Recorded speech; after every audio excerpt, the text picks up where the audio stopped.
தமிழ் பாரம்பரிய அறக்கட்டளை ஜூலை மாத சொற்பொழிவுக்கு மங்களகரமாக உங்களை எல்லாரையும் வரவேற்கிறோம். இந்த மாதம் ஒரு வித்தியாசமான நிகழ்ச்சி. சாதாரணமாக நம்ம பவர் பாயிண்ட் நிறைய போடுவோம். இந்திரா பார்சாதி அவர்கள் சிலப்பதிகாரத்தின் சில சிக்கல்களை பற்றி பேசியிருக்கார். எழுத்தாளர் இந்திரா பார்சாதியை பற்றி நான் தமிழ் பாரம்பரிய அறக்கட்டளை என்ன, அதனுடைய நடவடிக்கைகள் என்ன அப்படிங்கிறத ஒரு சின்ன இன்ட்ரடக்ஷன் கொடுத்தப்பறமா திரு கண்ணன் அவர்கள் இந்திரா பார்சாதி அவர்களை அறிமுகம் செய்வார். ஆனால் பர்சனல் நோட் என்னை ஒரு 2 வருஷம் முன்னாடி நான் மீட் பண்ணுறச்ச எங்கள் அப்பா அவர் சொன்னார், நல்லா தெரிஞ்சவர் அப்படின்னு சொல்லியிருக்காரு. இந்திரா பார்சாதி நான் ஏதோ ஒரு சில உங்கள் ஃபேமிலியெலாம் எங்கள் ஆசை தான் குடியிருந்தார் கும்பகோணத்தில் அப்படின்னு இன்ட்ரடியூஸ் பண்ணேன். ஸோ அது சின்ன இதில் என்ன சொன்னார்னா, நானும் உங்கள் அப்பா ஒரு நாடகம் நடித்தோம், கே பிள்ளைன்னு ஒருத்தர் எழுதினார். அந்த நாடகத்தில் இந்த ஹிட்லருக்கு அப்புறம் அந்த வேர்ல்டு வார் 2 முடிகிற டைமில் அவர் 2 பேரும் அதே காலேஜில் படிச்சுட்டு கிடைச்சார். அவர் சொன்னார், ஹிட்லர் எல்லாம் ஒரு நூரம்பர்க் ட்ரையல் நடந்தது. All the victorious powers conducted trial of all the Nazi convicts, அவங்க எல்லாத்தையும் இது பண்ணுது. அந்த நாடகத்தில் அவங்க ஃபர்ஸ்ட் வின்னர்ஸ் ஜஸ்டிஸ்ன்னு ஒன்று இருக்குது. அந்த concept it's not very fair. Post வாரில் ஜெயிச்சவன் லூசரை ட்ரையல் பண்ணுறதுன்றது, அதை எதிர்த்து ஒரு நாடகம் பண்ணியிருந்தார் அப்படின்னு சொல்லிட்டு, எங்கள் அப்பா உங்கள் அப்பா ஹிட்லராக நடித்தேன், நான் தான் ப்ராசிக்யூட்டராக நடித்தேன் அப்படின்னு சொன்னேன். So after that personal note the actual introduction will be given by Kannan. Tamil பாரம்பரிய அறக்கட்டளைங்கிறது ஒரு 5 வருஷமாக நடந்துட்டு இருக்கு. 2008 மாதாந்திரம் முதல் சனிக்கிழமை மாலை 5:30 மணி, first Saturday of every month 5:30 in the evening in the hall we have been conducting a meeting for about 5.5 years. 2008 டிசம்பர்ல ஆரம்பிச்சோம். பேசக்கூடிய தலைப்புகள் வெவ்வேறு: archaeology, art, literature, science, sculpture, painting, social affairs, politics, எல்லாத்தையும் எல்லாத்துக்கும் ஒரு இடம் இருக்கு. பேசுபவர்கள் யார் அப்படின்னு பார்த்தா, sometimes there interviews, sometimes there power point presentations, sometimes there just a simple lecture. பேசுகிறவங்க யாருன்னு பார்த்தா நல்ல ப்ரொஃபஷனல் ஆர்கியாலஜிஸ்ட்லாம் பேசியிருக்காங்க. நாகசுவாமி மாதிரி ஒரு ஆர்கியாலஜிஸ்ட், சத்யமூர்த்தின்னு ஒரு ஆர்கியாலஜிஸ்ட் பேசியிருக்காங்க, மார்க்சியா காந்தின்னு ஆர்கியாலஜிஸ்ட் பேசியிருக்காங்க. எழுத்தாளர்கள் சா கந்தசாமி, லைப்ரரியில் பேர் போன ஞானாலயா கிருஷ்ணமூர்த்தி, இந்த மாதிரி ரொம்ப அந்த துறையில் ரொம்ப பேர் போனவங்க. தனஞ்சயன் ஒரு ப்ரெசன்டேஷன் கொடுத்துருக்காரு டான்ஸை பற்றி. Swarnamalya dance, history of dance பற்றி ஒரு பர்ஃபார்மன்ஸ் பண்ணியிருக்காங்க. நிறைய அந்த மாதிரி அந்த ஃபீல்டில் எக்ஸ்பர்ட்ஸ்லாம் இருக்கவங்களும் பேசியிருக்காங்க. மணியம் செல்வம் பெயிண்டிங்ஸை பற்றி பேசுகிறாங்க. இதை தவிர பல ஆர்வலர்கள், not necessarily researchers or experts, but என்னை போல ஆர்வலர்கள், உங்களை போன்ற ஆர்வலர்கள், அதாவது ஒரு சப்ஜெக்டில் ஒரு இன்ட்ரெஸ்ட் இருக்கிறதுனால அதில் கொஞ்சம் தெரிஞ்சுக்கிட்டு, சுவாமிநாதன் சார் இது வரைக்கும் சொல்லும்போது இந்த நிறுவியவர் திரு சுவாமிநாதன் அவர்கள், பத்ரி அவர்கள் 2 பேரும் ஆரம்பிச்சு விட்டாங்க. நாங்கள் நிறைய பேர் சேர்ந்துருக்கோம். இந்த அமைப்பில் ஒரு மெம்பர்ஷிப்பு, ஒரு ஸ்பான்சர்ஷிப், ஒரு லிஸ்ட்டு, அதெல்லாம் ஒன்றும் கிடையாது. யார் வேணால் வரலாம், யார் வேணால் சேர்ந்துக்கலாம். ஒரு நாள் உங்களுக்கு யார் கிடைக்கணும் உங்களை போட்டுருவோம், நீங்கள் பேசுங்க அப்படின்ட்டு. எங்களை மாதிரி ஆர்வலர்கள் நிறைய பேர் பேசியிருக்காங்க. ஸோ வெவ்வேறு டாபிக் பேசும்போது மெக்கானிக்கல் இன்ஜினியராக இருக்கலாம், ஒரு மேத்தமெட்டிஷியனாக இருக்கலாம், ஒரு காலேஜ் ப்ரொஃபஸராக இருக்கலாம், அவர் ஃபீல்டு இல்லாத வேறு ஃபீல்டை பற்றி பேசுகிறவங்க நிறைய பேர் பேசியிருக்காங்க. பத்ரி தொல்காப்பியத்தை, மெக்கானிக்கல் இன்ஜினியர் தொல்காப்பியத்தை பற்றி பேசியிருக்கார். Siva mechanical engineer, numismatics, Indian history of காயின்ஸை பற்றி பேசியிருக்கேன். நான் ரிட்டையர்ட் சாஃப்ட்வேர் இன்ஜினியர், நான் அஸ்ட்ரானமியை பற்றி பேசியிருக்கேன். இது மாதிரி ஒவ்வொருத்தரும் அவங்க ஃபீல்டு வெவ்வேறு. பிரதீப் சக்கரவர்த்தின்னு உங்களுக்கு தெரிஞ்சிருக்கலாம், ஹிந்துவில் இருக்கிற ஒரு மேனேஜ்மெண்ட் கன்சல்டன்ட். அவர் தஞ்சாவூர் மராட்டா ராஜாவை பற்றி பேசுகிறேன். இது மாதிரி எங்களுக்குள்ளேயே பல பேர் ஆர்வலர்களை நாங்கள் பேச வச்சுருக்கோம். ஒன் ஆஃப் அவர் மோஸ்ட் என்ன சொல்கிறது, popular speakers and successful speakers and well known speaker mister Narasiah பெட்ரோல் உட்காந்துருக்காரு. 5 வாட்டி பலவித டாப்பிக்கில் பேசியிருக்காரு. அவர் மெரைன் இன்ஜினியரிங் பற்றி ஒரு வாட்டி தான் பேசினார். அவர் கப்பல்களை பற்றி ஒரு வாட்டி பேசினார். ஆலவாயில் மதுரை பற்றி ஒரு புத்தகம் எழுதினார், அதை பற்றி ஒரு நல்ல அறிமுகம் கொடுத்தார். அதுக்கப்புறம் நேவல் டியூட்டி 1946 நடந்தது, அதை பற்றி ஒரு 3 பேரை வச்சு ஒரு ப்ரோக்ராம் நடத்தினார். சமீபத்தில் பெரிப்ளஸ் ஆஃப் தி எரித்ரியன் சீனி தமிழ் கலாச்சாரத்தில் ரொம்ப பழமையான ஒரு reference book about Indian trade roots, அதை பற்றி ஒரு நல்ல ப்ரெசன்டேஷன் கொடுத்தார். இது மாதிரி அவர் நிறைய பேசியிருக்காங்க. ஸோ பல பேர் பேசியிருக்காங்க. So that is one of our 4 events. ரெண்டாவது இது மாதாந்திரத்தை செய்யறது தவிர நாங்கள் வருஷாந்திரமாக டிசம்பர் மாதத்தில் கச்சேரி நடக்கும் சீசனில் ஒரு பாட்டு கச்சேரி மட்டும் இல்லாமல் ஒரு பேச்சு கச்சேரின்னு ஒன்று நடத்திட்டு இருக்கோம். 3 வருஷமாக பண்ணிட்டு இருக்கோம். மோஸ்ட் ரீசென்ட்லி டிசம்பர் 2013 ஸ்ரீரங்கம் ஒரு ஸ்ரீரங்கம் அப்படின்னு எடுத்துட்டு ஸ்ரீரங்கத்தை பற்றி ஒரு 5 லெக்சர்ஸ் இருந்தது. அதுக்கு முந்தின வருஷம் இந்தியன் பெயிண்டிங் ஹிஸ்ட்ரி அப்படின்னு ராக் ஆர்ட்ல ஆரம்பிச்சு அஜந்தா ஓவியங்கள்லாம் போய் காஞ்சி பல்லவர்கள் ஓவியம், தஞ்சாவூர் சோழர்கள் ஓவியம், சித்தன்னவாசலில் இருக்கிற பாண்டியர் காலத்து ஓவியம், மற்ற இடத்துல நாயகர் ஓவியம் அப்படின்னு பல ஒரு perspective of painting all over India அப்படிங்கிறது ஒரு தீமேட்டிக்ஸ் இதை எடுத்துட்டு நாங்கள் அதுக்கு முந்தின வருஷம். அந்த ப்ரீவியஸ் இயர் பிஃபோர் தட் சங்க இலக்கியம், பரதநாட்டியம், அர்ஜுனன் தபசு, விஸ்வகர்மா ட்ரெடிஷன் அப்படின்னு ஒரு கைண்ட் ஆஃப் ஒரு மிக்ஸ்டர் ஆஃப் ட்ரெடிஷ்னல் டாபிக்ஸில் ஒரு லெக்சர் சீரிஸ் நடத்தினோம். இதை இந்த 2 தவிர வருஷம் நாங்கள் வந்து சைட் செமினார் அப்படின்னு ஒரு ப்ரோக்ராம் பண்ணோம். கலை உலா அப்படின்னு சொல்லுவாங்க. 5 இடத்துக்கு போயிருக்கோம். மாமல்லபுரம், அஜந்தா எல்லோரா, புதுக்கோட்டை மாவட்டத்தில் இருக்கிற புராதன சின்னங்கள், ஸ்ரீரங்கம் அண்ட் ஸ்ரீரங்கத்தை சுற்றி இருக்கிற மலைக்கோட்டை அந்த ஸ்ரீனிவாசன் கோவில் மாதிரி சில இடங்கள். கடைசியாக வந்து லாஸ்ட் இயர் வந்து ஜனவரியில் இந்த வருஷம் ஜனவரியில் குஜராத்தில் இருக்கிற பல்வேறு இடங்களுக்கு போயிட்டோம். குஜராத்னா சோம்நாத்தும் துவாரகாவும் நிறைய பேருக்கு நினைவு வரும். நாங்கள் அந்த 2 தவிர எல்லாத்தையும் போய் பார்த்துருக்கோம். தோலாவீரா, ஒரு இண்டஸ் வேலி சைட்டு, மொதேரா சன் டெம்பிள், பாட்டனில் இருக்கிற ராணி கி பாவ், அஹமதாபாத்தில் இருக்கிற மசூதி, சம்பாரத்தில் இருக்கிற இண்டோ சாரசனிக் கல்ச்சர் அதெல்லாம் போய் பார்த்தோம். ஸோ இது 3rd. இதுக்கு வந்து நாங்கள் ஒரு few weeks before the actual trip இது சும்மா நாங்கள் சைட் சீயிங்காக போகாமல் அதை சைட் செமினார்னு ஒரு இன்டென்ஸாக ஒரு ப்ரிப்பரேஷன் பண்ணி every week, every Sunday we meet before that for about 6 to 8 weeks, perhaps even 10 weeks. நாங்களே எங்களுக்குள்ள சில ப்ரெசன்டேஷன் போடுவோம், சில எக்ஸ்பர்ட்ஸை போடுவோம், எங்களுக்கு பேசிப்பாங்க. And well prepared we go to the village. And finally summer camp அப்படின்னு எல்லா அடல்ட்ஸ்க்கும் ரொம்ப கொஞ்சம் இன்டென்ஸாக இருக்காமல் பசங்களுக்கும் நம்ம ஸ்கூல் படிக்கிற பசங்களுக்கும் ஒரு நம்ம ஹெரிட்டேஜை பற்றியும் ஒரு கல்ச்சரை பற்றியும் ஒரு ஞானம் வரணுன்றதுக்கோசரம் எவ்ரி சம்மர் ஒரு 2 summers 3 summers பண்ணியிருக்கோம். இந்த சம்மர் ஸ்கிப் ஆகிட்டு probably will do it for Dasara extent. அவங்களுக்கு வந்து இது மாதிரி ஒரு 2 days Saturday Sunday சில programs, lectures, demonstration, cloth painting அந்த மாதிரி சில விஷயங்கள்லாம் நாங்கள் பண்ணியிருக்கோம். So these are the activities of Tamil heritage group. இந்த மீட்டிங் ஆரம்பிச்ச உடனே ஒரு நோட் பேட் ஒன்று வரும். நீங்கள் உங்கள் பேர் போட்டுருந்தீங்கன்னா, இமெயில் அட்ரஸ் கொடுத்தீங்கன்னா we will notify you of all our programs. We will send you email every month. You are welcome to join us at any time. We have a website tamilheritage.in. அந்த வெப்சைட்டில் இருக்குது. நீங்கள் யாரை வேணால் நீங்கள் phone பண்ணலாம், contact பண்ணிக்கலாம். You can come to our area for programs, tell your other friends. Badri uploads on this video all the last 60 lectures he has uploaded, I think. அதெல்லாம் பார்க்க வேண்டியவங்க பார்க்குறேன். இன்ஃபேக்ட் நம்ம இங்கே வர ஆடியன்ஸோட வீடியோவில் பார்க்குற ஆடியன்ஸ் தான் ஜாஸ்தி இருக்குது. So without much further ado, I would like to ask Mr. Kannan to make an introduction of the guest of honor, Mr. Indra Parsari. வணக்கம்.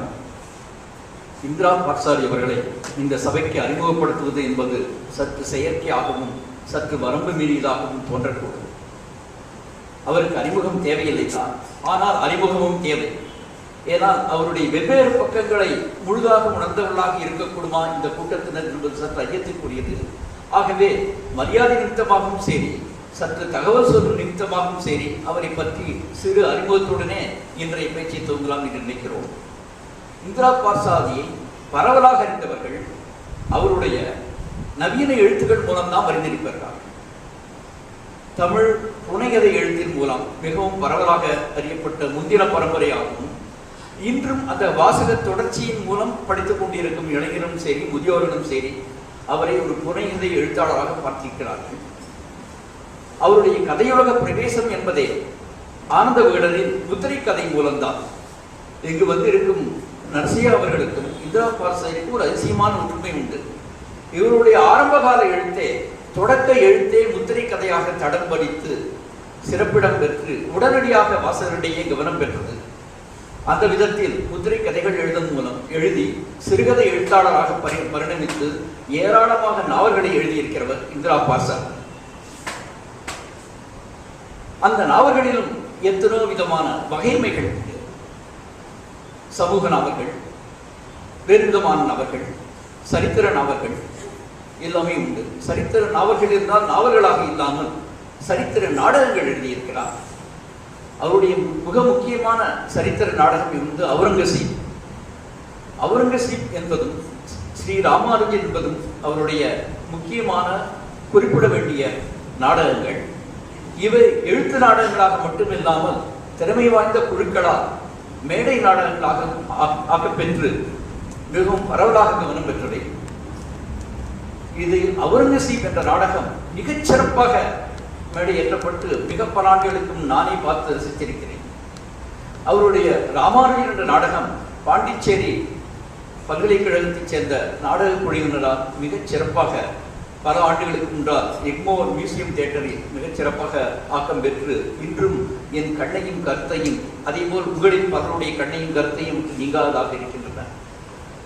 அதற்கு இவருடைய எழுத்தில் இருந்த தீவிரம் சரி, அதில் பங்கு பெற்ற நாடக கலைஞர்களும் சரி சம அளவில் புகழுக்குரியவர்களாகத்தான் இருக்கிறார்கள்.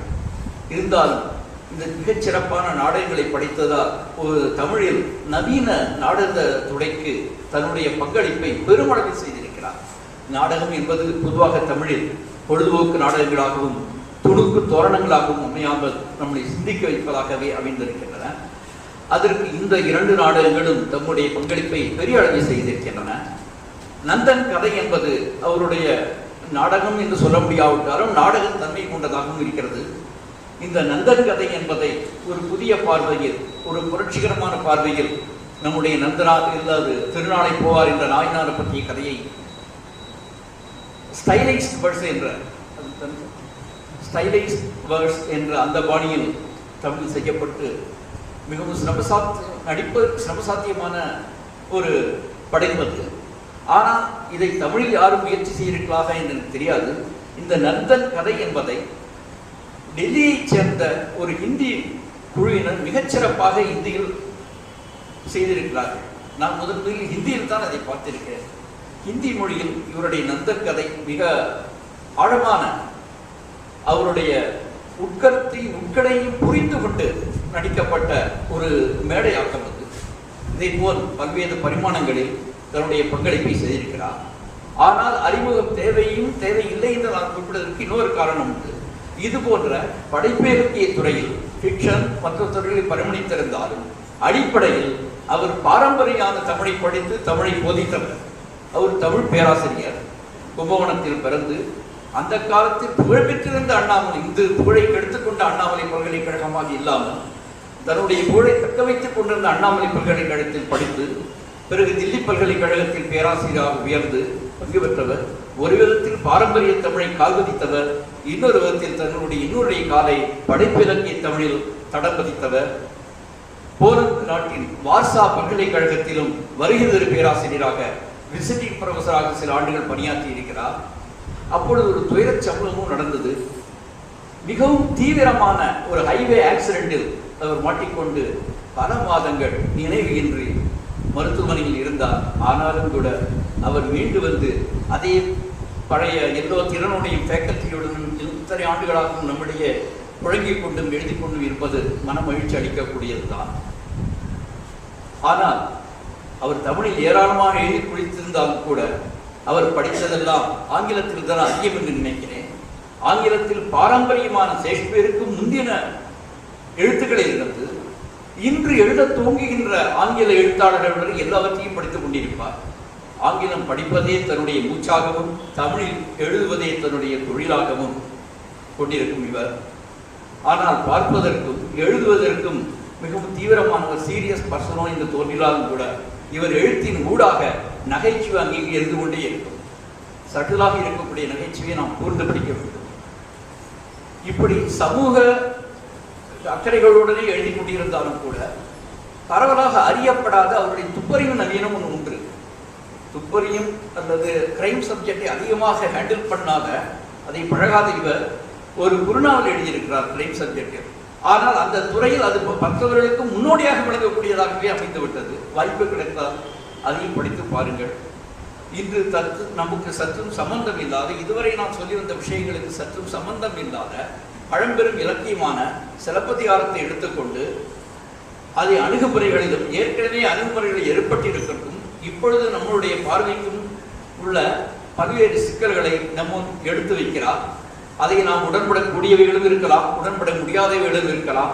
அப்படி ஏதேனும் இருக்குமாயின் அவர் பேச்சை முடித்த பிறகு உங்களுடைய வினாக்களை அவரிடம் கொடுத்து விடைபெறலாம். இந்திரா பார்சாதியை வரவேற்கிறோம்.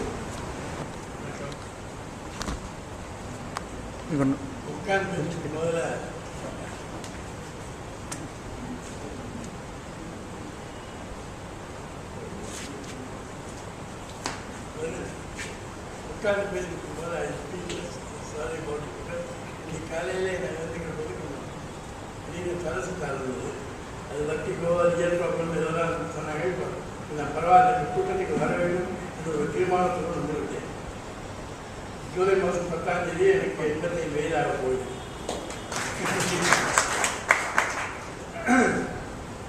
கண்ணன் அவர்கள் என்ன ஒரு இந்திரா படத்தை அனுபவப்படுத்துவது ஒரு செயற்கையான என்னுடைய நீண்ட அனுபவம் செய்துவிட்டார். ஆனால் செயற்கையாக இல்லை, இயற்கையாக இருந்தது. எனவே நான் இப்போது எழுத்தாளர் என்ற முறையில் இங்கே வரவில்லை.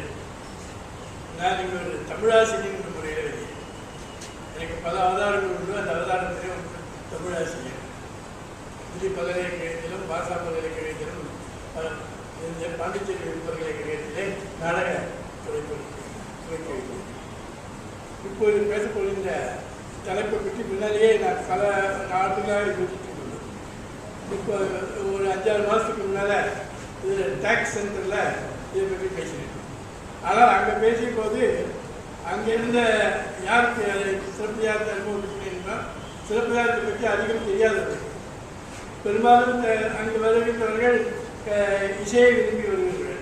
அதனால் இலக்கியத்தை பற்றி அவர்களுக்கு அவ்வளவு இப்போதான் இலக்கியத்தை பற்றி இப்போது தொடங்கியிருக்கிறார்கள். அவை அது ஒரு அனுபவ ஒரு சொற்பொழிவாக அதை இங்கே செய்தேன். அது இப்போது இங்கே சிறப்பியாரத்தை பற்றி நான் பேசும்போது சிறப்பியார சிக்கல் ஏற்கனவே சிறப்பியாரத்தை பற்றி தெரிந்தவர்கள் இருக்கார். அதில் என் மனத்திலே படுகின்ற ஒரு பல சிக்கல்கள் என்றால் சிலப்பதிகாரம் ஒரு அரசியல் விஷயமாயிருக்கும். அது ஒரு இலக்கிய நூலாக இருந்தாலும் சிலப்பதிகாரத்தை கொண்டு பலவிதமான அரசியல் பேச முடியும் என்று கிடையாது. அதனால் ஆரம்பித்து சொல்கிற விரும்புவது என்னன்னா, இது வந்து உரத்த சிந்தனை, இது லவ் திங்கிங். நான் சிலப்பதிகாரை பற்றி என் மனத்தில் தோன்றிய ஐயங்கள் இதை பற்றியெல்லாம் உங்களுடன் நான் பகிர்ந்து கொள்ள விரும்புகிறேன். இதை பற்றி தெளிவான ஒரு அபிப்பிராயம் எனக்கு ஏற்படக்கூடுமானால், ஆனால் அதற்கு கால அவகாசம் அதிகம் இல்லை, இருந்தாலும் ஏற்படக்கூடுமானால் அதை இந்த சிறப்பியாரத்தை பற்றி ஒரு புத்தகம் எழுதலாம் என்று நினைக்கிறேன். அதுக்கான செய்து கொண்டிருக்கிறேன். ஆரம்பப்படுகிறேன். பள்ளி பருவத்திலிருந்தே என்னை மிகவும் ஈர்த்ததும் சிலப்பதிகாரம். அதில் வந்து ஊர்ஷு வரி எனக்கு அப்போ பாடமாக இருந்தது. சிலப்பதிகாரத்தில் மதுரை காண்டத்தில் ஊர்ஷு வரி அந்த பகுதி என்னை மிகவும் பாதித்தது. என்ன காரணம்னு சொல்ல முடியல. ஏன் அந்த பருவத்தில் அதை என்னை ஈர்த்திருக்க வேண்டும் தெரியல.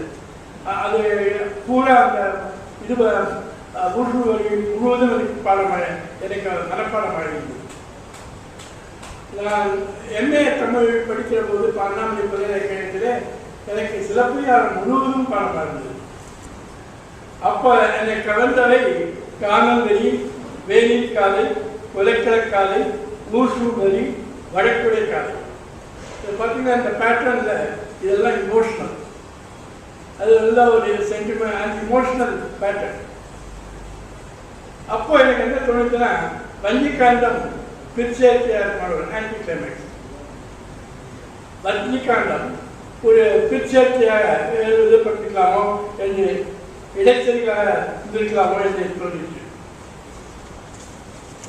காரணம் என்னன்னா, அப்புறம் சொல்றேன். சில ஆண்டுகளுக்கு பிறகு சிலப்பதிகாரம் முழுவதையும் படிக்க வாய்ப்பு ஏற்பட்டது இருக்கு. என்றால் அப்போ சீதையின் காட்டு செலவும் கண்ணகியின் மதுரை செலவும் பற்றி ஒரு கட்டுரை எழுதி கொண்டிருந்தேன். 2 பேரும் இந்த இதுலேருந்தே எங்களுடைய நலன்களை நம்மால் ஆராயணும். சீதை காட்டுக்கு வச்சா நான் வரேன், பிரிவுகளும் குடும்பமும் பெருங்காடு அவர் புறப்பட்டுள்ளார். ஆனால் கண்ணகி ஒன்றுமே சொல்லலை. கோலம் திரும்பி வரலாம், திரும்பி வந்து அவர்கிட்ட வந்து நான் சலமான கொள்கை செலவுடைய நாடு கொள்கையெல்லாம் தொலைச்சிட்டேன், அதனால் மதுரைக்கு போய் மீண்டும் பொருளை பெறலாம்னு நினைக்கிறேன், அப்படி நீ கூட வரணும் உடனே கற்றுட்டான். இத்தனை நாள் எங்கே போயிருந்தேன், என்ன பண்ணேன், இதெல்லாம் உதாரணம் ஒன்றும் சொல்லாமல் திடீர்னு மதுரைக்கு பாருங்க எல்லாம் அர்த்தம் என்று ஆர்வம் பண்ணேன். சீதையானால் அவரோட வழக்காடுகிறார். இதை இதை அடிப்படையாக வைத்துக்கொண்டு ஒரு ஆராய்ச்சி பெற்ற பகுதி. கோதனை பொறுத்தவரையிலும் அதிலே வணிகத் தொழிலுக்கு அணியப்பட்டு போன கோதன் அந்த கலைஞன் மீது அன்பாகவும் கோதனை கலானந்த ஸ்தாபனமாக கூடிய கண்ணகி மீது கோபம் உண்டாயிற்று. கண்ணகி கோதன் ஒரு இன்ஸ்டிடியூஷன் தான். நம்முடைய கல்ச்சர்லேயே மேரேஜ் இன்ஸ்டிடியூட்டில் ஒய்ஃப் ஹஸ்பண்ட் ரெண்டு பேருமே இன்ஸ்டிடியூஷன் வைஸ். ஆகவே ஒரு இமோஷனல் பாண்டோ பாண்ட் எல்லாம் ஒன்றும் கிடையாது. பெரும்பாலும் இப்போ சொல்லலை, நான் சொல்கிறேன் அந்த நம்முடைய படம் இதில் அப்படி வந்துருக்குது. ஆகவே பல விவாதங்களுக்கு இந்த காரணமாகிய இந்த கட்டுரை கண்ணகி என்னும் ஒரு கற்பு எந்திரம்னு கட்டுரை விளையாடிது. கண்ணகி என்னும் ஒரு கற்பு எந்திரம் அது அப்போ அதை பற்றி பல சந்தங்கள் விவாதங்கள் ஏற்பட்டது. அதில் என்ன சொல்றேன்னா, சிலப்பதிகாரம் ஒவ்வொரு பருவத்திலும் என்னை வித்தியாசமாக பாதித்துக் கொண்டே வந்திருக்கிறது. காரணம் என்ன? மற்ற செவியல் நூல்களாகிய கம்பராமாயணம், திருக்குறள், செவியல் நூல்கள் கிளாசிக்ஸ் அது மாதிரி சிலப்பதிகாரம் இல்லை. முற்றிலும் மாறுபட்ட வித்தியாசமாக ஒரு படை கிடைக்கிறது. முதல் வேறுபாடு என்னன்னா, இது சமஸ்கிருதத்திலிருந்து இறக்குமதியான காவிய கதை அல்ல. சேர சோழ பாண்டிய நாடுகளை உள்ளடக்கிய தமிழ்நாட்டு நிகழ்வுகளை கருவாக கொண்ட முதல் படைப்பிருக்கிறது. இது ரொம்ப ஆச்சரியமான விஷயம். வேற எந்த மொழியிலுமே, இந்திய மொழியில இந்த காலகட்டத்தில் ஒரு ஒரிஜினல் சிலப்பதிகாரம் மாதிரியான ஒரு நூல் எழுதப்படவே இல்லை என்பது முக்கியமான விஷயம். படைப்பிலக்கியத்தில் வெவ்வேறு வகைகள் உண்டு. குறிப்பாக மழை திறந்தால் போல தன்னிச்சையாக போகும், அதாவது எலக்ட்ரன் அண்ட் ஸ்பான்டேனியஸ் படைப்பு வகை. இன்னொரு கான்ஷியஸ் ரைட்டிங் சொல்லுவாங்க ஆங்கிலத்தில், தீர்மானத்துடன் எழுதப்படுவது. அதாவது ஷேக்ஸ்பியரை சொல்லலாம் ஸ்பான்டேனியஸ் ரைட்டிங். இப்போ மில்டனை சொல்லலாம் ஸ்காலரி அகடமிக் ரைட்டிங், கான்ஷியஸ் ரைட்டிங் சொல்லலாம். ஆகவே இலக்கிய கொள்கை தீர்மானங்களுடன் சொல்ல வந்த கதையை எந்தெந்த களத்தில் அது நிகழ்கிறதோ களத்தின் பூகோள களத்துக்குரிய பாரம்பரிய கலை வடிவங்களை புலப்படுத்தும் கையேற்று ஆவணமாக ஒரு மேனுவல் மாதிரி அதை படம் குறிப்பிடுவாய். கம்பராமாயணம் இந்த ஸ்பான்டேனியஸ் வகைச்சாங்க, சிலப்பதிகாரம் அப்படி இல்லை. இது ஒரு conscious writing, deliberate conscious writing. ஆனால் சிலப்பதிகாரம் கம்பராமாயணத்துக்குள்ளோ அது திருக்குறளுக்குள்ளோ சாதாரண மக்களிடையே அதை பாப்புலராக நினைக்கிறேன். இரண்டாவது சில கம்பராமாயணத்தை பற்றியும் கம்பனை பற்றியும் வள்ளுவரை பற்றியும் ஏராளமான பழமொழிகள் இருக்கின்றன. சிலப்பதிகாரத்தை பற்றி ஒரு பழமொழி கிடையாது. முதல்ல சிலப்பதிகாரத்தை பற்றி பாட ஆரம்பிக்கிற பாரதி தான். அதான் அடிக்கடி சொன்னாலும் பாரதி தான். அதுக்கு முன்னால இந்த கம்பராமாயணம் மாதிரியோ அல்லது திருக்குறள் மாதிரியோ இது அறிஞர்லேயே வழக்காட்சியில் இருக்கலாம் படித்தவங்க. 11ஆம் நூற்றாண்டு யாப்பர்களை வெற்றி நூலாலும் 10ஆம் நூற்றாண்டு கிழவியல் வரையாலும் இது சிலப்பதிகாரத்தை பற்றி தெரிஞ்சிருக்கிறது தெரிகிறது. சமஸ்கிருத காவிய மரபுக்கு முற்றிலும் வேறுபட்ட பாத்திர படைப்புகளுடைய நாடக காப்பியம் என்றாலும் ஓரளவு சமணச்சார்புடையது என்றாலும் இந்நூல் மக்களிடையே அவ்வளவாக பரவவில்லையோ என்று தோன்றுகிறது. தொல்காப்பியத்தில் செய்யுளியல் 236ஆம் சூத்திரத்தில் தொன்மைதானே ஒரேயோடு கொண்ட பழமை நேற்றே என்று கூறுகிறார் தொல்காப்பியர். அதுக்கு ஒரே நச்சினாக்கியர் தொன்மைன்னா பழமையோடு அர்த்தம் உண்டு. இது தொன்மைகளோடு இலக்கிய வகையாக தொல்காப்பியர் கொள்கிறார். இதற்கு சான்றாக பெருந்தேவனான பாரதம், தகவூர் யாத்திரை, சிலப்பதிகாரம் என்று நச்சினாக்கியர் 14ஆம் நூற்றாண்டில். அது தொன்மை என்பது பழைய கதை செய்திகளின் அடிப்படையில் ஆக்கப்படும் உரையோடு நிலவிய புது படைப்பு என்றால் சிலப்பதிகாரத்தில் வைக்கலாம். அப்போது அந்த செய்திகள் எப்போது வழங்கின, சிலப்பதிகார காலத்துக்கு முன்னாடியே இந்த கதை இருந்ததா, அது செய்திகள் யாரை என்ற கேள்வியெல்லாம் இல்லை. அந்த ராமாயணம் கதை முன்னாடி கம்பெனிக்கு முன்னாடி வாங்கியிருக்கேன். அது பழமை நேற்று என்கிற அந்த பழைய கதையை சொல்லுறதுக்கு மாதிரி. ஆனால் இதுவும் தொன்மைக்குள்ளாரணும்னு சொல்ல அது சொல்ல அப்படின்னா முன்னாடி இந்த கதை இருந்ததா, முன்னாடி அதை பற்றி கேள்விப்பட்டிருக்காங்களா. ஆனால் அதை இன்னொரு விஷயத்தை என்னன்னா, நச்சினார்க்கினியர் பாரதம் பாடிய பெருந்தேவனார் சொல்றார். அதே சமயம் அது ஆனால் தகவலுடைய பேர் சொல்லலை. ஏன்னா தகவலுடைய பல ஆசிரியர் எழுதியது. எனக்கு சிலப்பதிகாரத்தின் ஆசிரியர் யாருன்னு சொல்லலை. சிலப்பதிகாரத்தின் ஆசிரியர் இளங்கோவடிகள்னு அவர் குறிப்பிடவே இல்லை. பெருந்தேவனார்னு சொல்ற போது பெருந்தேவனாருடைய பாரதம் பார்க்கும் போது ஏன் இளங்கோவடிகளுடைய சிலப்பதிகாரம் சொல்லிக்க கூடாது? இது ஒரு முதல் சந்தேகம். அப்புறம் அந்த பழைய செய்திகள்னா என்ன அப்படின்னு பற்றி யோசிச்சேன். கவிஞர், பரணர், அரசியல் கிழார், பெருங்குன்றூர் கிழார் ஆகிய சங்ககால புலவர்கள் கடையை வள்ளலாகிய வேகன் அப்படின்னு சொல்லுவாங்க. அதாவது மயிலுக்கு போர்வை சொல்லுவாங்க அந்த வேகன். அவங்க மனைவியை விட்டு விலகி வேற ஒரு பெண்ணோடு இருந்தான். தன் மனைவியை விட்டு விலகி மற்றொரு பெண்ணுடன் இருந்தான். அந்த மனைவின் பெயர் என்ன தெரியுமா? கண்ணகி. இதான் ஆச்சரியம். அவர் பெயர் கண்ணகி. இத மதுரன் இளநாயனார் என்ற புலவர் ஒரு பெண் பரநடிகை வேங்கை மரத்தடியில் சோகத்துடன் இருப்பதை நற்றினை செய்து புரிகிறார். இவ கண்ணகியை மேல நின்றுக்கிறார். அவளை என்ன சொல்றாருன்னா, ஒரு முறை அறுத்த திருமா உண்ணி என்று அழைத்திருக்கிறார் நற்றினை. அது உரையிற போது ஏதினாலும் செய்த செய்திக்கா வருந்தி ஒரு முறை கொலைத்தவள் என்று குறிப்பிடப்படும். அவள் யாரா இருக்க முடியும்? ஏதினாலன்னா அந்நியன் அர்த்தம். யார் அந்நியன்? பாண்டியனா, பொற்கொள்ளனா, அல்லது தனக்கு அந்நியப்பட்டு போன கணவனே யார்? அதனாலதான் இந்த சந்தேகம். ஏதினாலன் ஒரு முறை அழுத்த திருமா உண்ணிங்கிறது ரொம்ப சஜஸ்டிவா இருக்கு.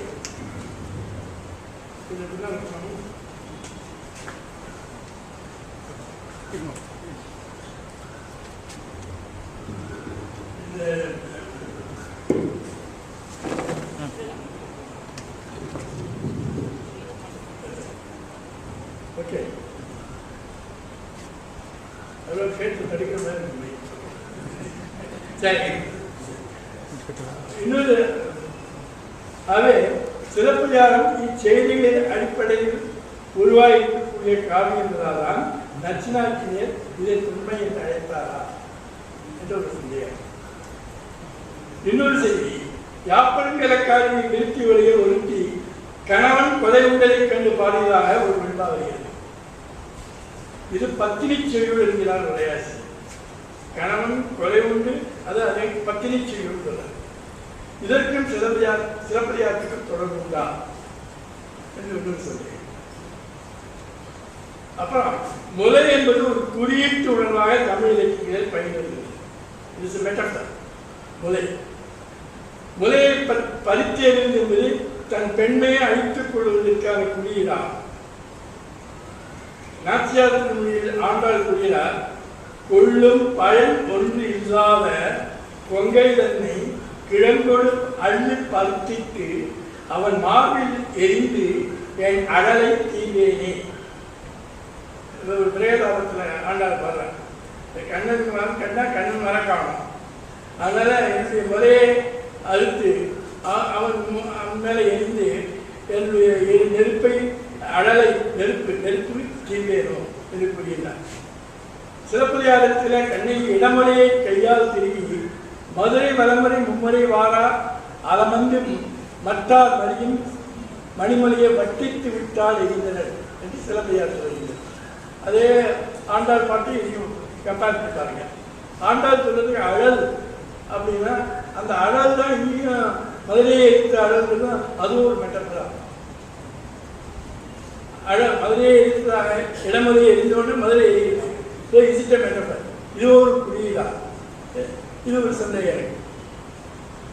ஏன் இடமுறையை திரிய வேண்டும்? அர்த்தநாரீஸ்வரர் கோட்பாட்டில் இடப்பக்கம் பெண், இடப்பக்கம் போகம், வலப்பக்கம் யோகம், அதான் சிவன். அந்த பெண்மையை ஐக்கிய குறியீடாகத்தான் வருகிறதா? கடவுள் பத்தினியாக இருந்த கண்ணகி பின்னால் கொற்றவையின் மங்களாதேவியின் அம்சமாக வழிபாட்டுக்குள்ளாக மாறினார் என்று வியப்பதற்கு ஏதுமில்லை. இதற்கான முன்னறிவிப்பாக வேட்டுவரியிலே வருது. இந்த மாதிரியான இவளோ பொங்கச்செல்வி குடமலையாட்டி தந்தமிழ்பாவை செய்த தவக்கம் பொழுது ஒருமாமணியாய் உலகில் ஓங்கிய திருமாமணி என்று இது வேட்டுவரியில் வருது. அப்புறம் இன்னொரு விஷயம், கோபம் என்ற பெண்களை தெய்வமாக்கி விட்டா அவங்களுக்கு கோபம் தந்து போயிடும், அவங்க நம்ம தொந்தரவு பண்ண மாட்டாங்கன்னு ஒரு நம்பிக்கை. அதாவது எப்படி கலாக்காரர்களை தெய்வமாக்கி விடுவதோ, அதாவது சிறுவே எரித்தால் அவர் கடவுளாகிறார், இல்லாவிட்டால் அவர் அந்த மாதிரி தெய்வங்களை இதை அந்த கலாக்காரர்களை தெய்வமாக்கி விடுவது. அந்த மாதிரி பெண்களை சீற்றமடைந்த பெண்ணை தெய்வமாக்கி விடுவது அவளை அடைத்து வைப்பதற்கான வழியா என்பதை பற்றியும் சிந்திக்க வேண்டும். ஏன்னா தமிழ்ல அடங்கினாலும் பெண், அடங்கினாலும் பேய். நீங்க நிறைவேற்றிக் கொள்ள வேண்டும். அடங்கினா பெண், அடங்கினா பேய். சகந்த காலத்தில் பத்திரி வழிபாடுகள் எதுவும் இருந்ததாக தெரியவில்லை. கற்பு என்பது திருமண நிலையோடு இணைத்து பேசப்படுகிறது. கடவியல் திருமணத்துக்கு முந்தைய நிலை, கற்பியல் திருமணத்துக்கு பிந்தைய நிலை. கற்புங்கிற வார்த்தை அந்த சாஸ்திரிக்கிற அர்த்தத்தில் இல்லை. கற்புன்னா என்ன அர்த்தம்? கற்பியல்னா கல்யாணத்துக்கு அப்புறம் தான் அர்த்தம் தவிர சாஸ்திரிக்கிற அர்த்தத்துக்கு சம்பந்தமே இல்லை. கற்புனாலும் கற்புடைய அந்தனோர் என்றால் பெரியவர்கள் அர்த்தம், ஒழுங்குந்த ஒழுக்கத்தை உடையவர்கள். அவை பத்தினி வழிபாடு சிறப்பதிகாரி கதைகள் தொடர்கின்றதா? அடுத்த கேள்வி என் மனசில் என்னன்னா, சிறப்பதிகாரி அப்போது எழுதப்பட்டது. எல்லாரும் அதை பற்றி டிஸ்கஸ் பண்ணிக்க. சிறப்பதிகார ஆசிரியராக கூறப்படும் இளங்கோடிகள் சேரஞ்செங்குட்டுவன் தம்பியா? அவர் மணிமேலை ஆசிரியராக கூறப்படும் தந்தமிழ் சாத்தனாருக்கு நெருங்கிய நண்பரா? ரெண்டு காவியங்களும் ஒரே காலத்திலவா? இதான் அதுக்கு சீக்குவல்ங்கிற மாதிரி அடிக்கடி எல்லாம் சொல்லுவாங்க. இரட்டை காவியங்கள் பேரை கொடுத்துட்டாங்க. இது இரட்டை காவியங்களே இல்லை. இக்கேள்விக்கு இதுவரை யாரும் சரியான விடைகள் அறிவித்திருப்பதாக தெரியவில்லை, சாத்தியமும் இல்லை. ஒரு விடை ஒரு புது கேள்வியை இருக்கிறது. இலக்கியத்தின் சுவாசியமே கேள்விகளின் விடைகள் தான். சிலப்பதிகாரத்தின் காலம் போஷானா புது சகாப்தம். கிறிஸ்டின் பிசி சொல்கிறார் இல்லையா, புது சகாப்தம் 2ஆம் நூற்றாண்டில் பரவலாக நம்பப்பட்டிருக்கிறது, செகண்ட் செஞ்சுரி. காரணம், சேரஞ்செங்குட்டுவனுக்கு கண்ணகி கோயில் சேரஞ்செங்குட்டுவன் கண்ணகி கோயில் எழுப்பிய போது அவ்விழாவில் லங்கை அரசன் கஜபாவு என்ற கயவாவு அவன் கலந்துனான். அவன் 2ஆம் கயவாவு என்று அறியப்படுகிறான். மகாவம்சத்தின்படி அவன் காலம் கிபி 2ஆம் நூற்றாண்டு. ஆகவே சேரஞ்செங்குட்டுவனுடைய கண்ணகி கோயிலை கட்டும்போது கயவாவு வந்ததுனால சேரஞ்செங்குட்டுவன் காலம் கிபி 2ஆம் நூற்றாண்டு. சேரஞ்செங்குட்டுவனுடைய தம்பி இளங்கோடினால இளங்கோடியின் காலம் கிபி 2ஆம் நூற்றாண்டு. இப்படிதான் எல்லா நம்முடைய இலக்கிய வரலாறுகள்லாம் எழுதப்பட்டு வருகின்றன. சங்கநூலில் 18 நூல் இருக்கு. அதான் மிக பழமையான சங்கத்திலே பழமையான நூல் என்று கருதுகிறாங்க. 5ஆம் பத்து பரலர் நெடுஞ்சேரலாளன் மகன் கடல் பிறக்கோட்டிய செங்குட்டுவனை பாடிய பாடல். இவன் தான் சிலப்பதிகார கண்ணகிக்கு கோயிலிட்ட சேரன் செங்குட்டுவன். கடவுள் பத்தினி கற்கோள் வேண்டி காணும் கரையில் போய் ஆரிய அண்ணலை வீட்டி என்று பரலர் பதிகத்தில் கூறுகிறார். ஆரிய மன்னரை தோற்கடித்தவன் கடவுள் பத்தினி என்பவள் கண்ணகி. அவளுக்கு கோவில் கட்ட கல்லெடுக்க வேண்டிய படையெடுத்த போது எதிர்த்த ஆரிய மன்னர் தலைவனை அவன் முறியடிக்கின்றார் என்று செங்குட்டுவன் என்று கூறுகிறார். ஆகவே பரணர் பாடியிருக்கிறார். கடவுள் பத்தினியை பற்றி ஒரு மாபெரும் காவியமே படைத்திருக்கும் அவர் சேரன்குட்டியுடைய தம்பி ஒரு அற்புதமான ஒரு காவியத்தை இருக்கக்கூடிய இளங்கோடை பற்றி ஒரு வார்த்தை கூட சொல்லலை. அது பதிக அந்த இதில் பன்னெண்டு 10 பாட்டில் எங்கேயுமே காணும். காரணம் இளங்கோடிகள் சேரன்குட்டியுடைய தம்பி இல்லை. தம்பியாக இருந்தால் அவரை பற்றி அந்த காலத்து புலவர்கள்லாம் 7 தலைமுறை 9 தலைமுறையை பற்றி பாடுறாங்க. இப்படி ஒரு பிரசித்தி பெற்ற தம்பி இருந்தால் தம்பி பற்றி பாடாமல் இருந்திருப்பாங்க. அதுவும் புலவர்கள் பதில் பெற்றிருக்காங்க. புலவர்கள் பாடாமல் இருந்தாங்கன்னா என்ன ஆச்சு? அவ்வாறு என்றால் சிலப்பதிகார பதிகத்தில் அப்போ ஒரு கேள்வி கேட்பாங்க. அப்படின்னா சிலப்பதிகார பதிகத்தில் வருது, பதிகத்தில் என்ன வருது? குடவாய் கோட்டத்து அரசு துறந்திருந்த குடக்கோ சேர்ந்த இலக்கோடிகள் என்றுதான் அவரை குறிப்பிடுறாங்க பதிகத்தில். அந்த குன்றை குடவர்கள், அதாவது இந்த செய்தியை யார் சொல்கிறாங்கன்னா, அந்த சேரநாட்டில் இருக்கக்கூடிய மலைநாட்டு மக்கள் அங்கே மலை மேலே கண்ணகி விமானம் ஏறி கோவலுடன் விண்ணுலகத்தை பார்க்கிறார்கள்.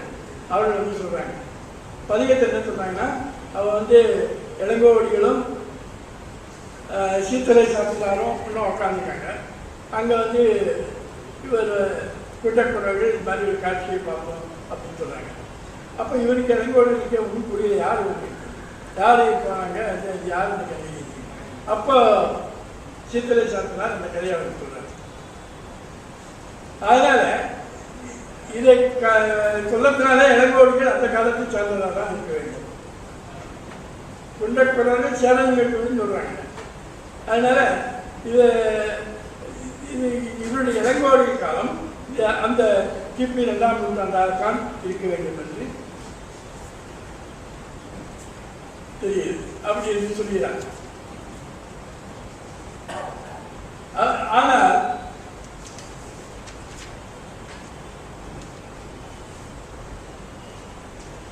இன்னொரு காரணம் சொல்லுவாங்க, அண்ணன் செங்குட்டுவன் பட்டம் ஏற வேண்டும் என்ற காரணத்துக்குத்தானே அவன் சமண மதம் சார்ந்து அவர் துறவு கோலம் உண்டார் என்று மறந்தரின் கதையை வருகின்றதே என்று கூறுவார். அது அந்த கதை அதனால இது அவன் சேரன்குட்டி தம்பிதான். பதிகம் சிலப்பதிகாரங்களில் ஆசையினால் எழுதப்படவில்லை. பிச்சேத்தி இளங்கோவடிகளை பற்றிய புனைகள் உருவான பிறகு எழுதப்பட்டிருக்க வேண்டும். பதிகத்தில் வரும் அதே செய்தி, அதாவது இந்த காட்சியை கண்டால் என்பது மலைநாட்டு மக்கள் இளங்கோவடிக்கு தெரிவித்த செய்தி சிலப்பதிகாரத்தில் இருக்கக்கூடிய வஞ்சி காண்டத்தில் வேற சொல்லுங்க. வஞ்சி காண்டத்தில் அவங்க போய் சேரன்குட்டி சொல்ற போது அங்கே சீத்தலை சாத்தலாம் மட்டும்தான் இருக்கார், இளங்கோவடிகள் இருக்கிறார் சொல்லலை. அவர் சீத்தலை அப்போ சேரன்குட்டி கேட்டால் யார் இருந்தம்மா அப்படின்னு சீத்தலை சாத்தலாம் இந்த கதையை சொல்றார். தந்தவழி சாத்தன் இந்த கதையை சொல்றார். அப்போது சாத்தான் கதை அதை அந்த இடத்தில் இளங்கோவடியாகவே குறிப்பிடப்படவில்லை. பதிகத்தில் தந்தமிழ் சாத்தான் கண்ணகி கோவில் கதையை கூறியதும் இளங்கோ போன்று உண்மையை வெளிப்படுத்துவதற்காக சிலப்பதிகாரம் என்னும் பெயரால் நாட்டுரை செய்யும் அப்படின்னு பதிகத்தில் சொல்றார். சொல்லிட்டு என்ன சொல்றாருன்னா, இந்த கதை பூரா என்ன நடக்க போகிறோம் பின்னால் நடக்க போகிறோம் சொல்றாரு. அடிப்படை தமிழ்நாட்டுக்கு படையெடுக்க போகலாம், தமிழ்நாட்டில் இமயமலை கல்வி கொடுக்கலாம், அந்த இமயமலை கொண்டு அப்புறம் இங்கே கோயில் கட்ட போகலாம். இது எல்லா செய்தியையும் அந்த பதிகத்திலேயே அவர் சொல்றார். சேர முடியல. அதாவது பின்னால் நடக்க போகும் செய்தியே முன்னாடி இன்ஸ்ட்ரக்ஷன் எப்படி சொல்லியிருக்க அவை பின்னால் தான் யாரோ எழுதியிருக்க வேண்டும் என்று தெரியுது. இமயமலையிலிருந்து கல்லிடத்தில் தான் தோற்கடிக்க போகும் ஆரியவேதனை தலைமையில் கல்லை ஏற்றி வரப்போவாமல் மந்திரம் போகிறார். இது சாப்பினார் இளங்கோவுக்கு கதையை கூறும்போது இவற்றில் எதுவுமே நடக்கவில்லை. ஆனால் இளங்கோ பின்னால் நடக்கும் செய்திகள் அனைத்தையும் உள்ளடக்கிய ஒரு காவியம் செய்ய கூறி அதிகார தலைப்பின் மலையாளம் படுத்த கதை, திருவிழாத்த கதை, அழகேற்று கதை எல்லாம் மதுராபதி தெய்வம் கண்ணகியிடம் கோவில் பூர்வஜன்ம கதையை சொல்கிறது. இது அழற்படு காலையில் அந்திவிழவு நேரத்தில் நிகழ்வதாக தெரியுது. அதாவது ஈவினிங் டைம் அந்திவிழ போகுது. ஆனால் இலக்கியத்தில் இது ரெண்டு சொல்றாரு. அது முன்னுக்கு முரணாக இருக்கிறது. அவை பதிகம் பிச்சேர்க்கை என்று இருக்கிறார்கள்.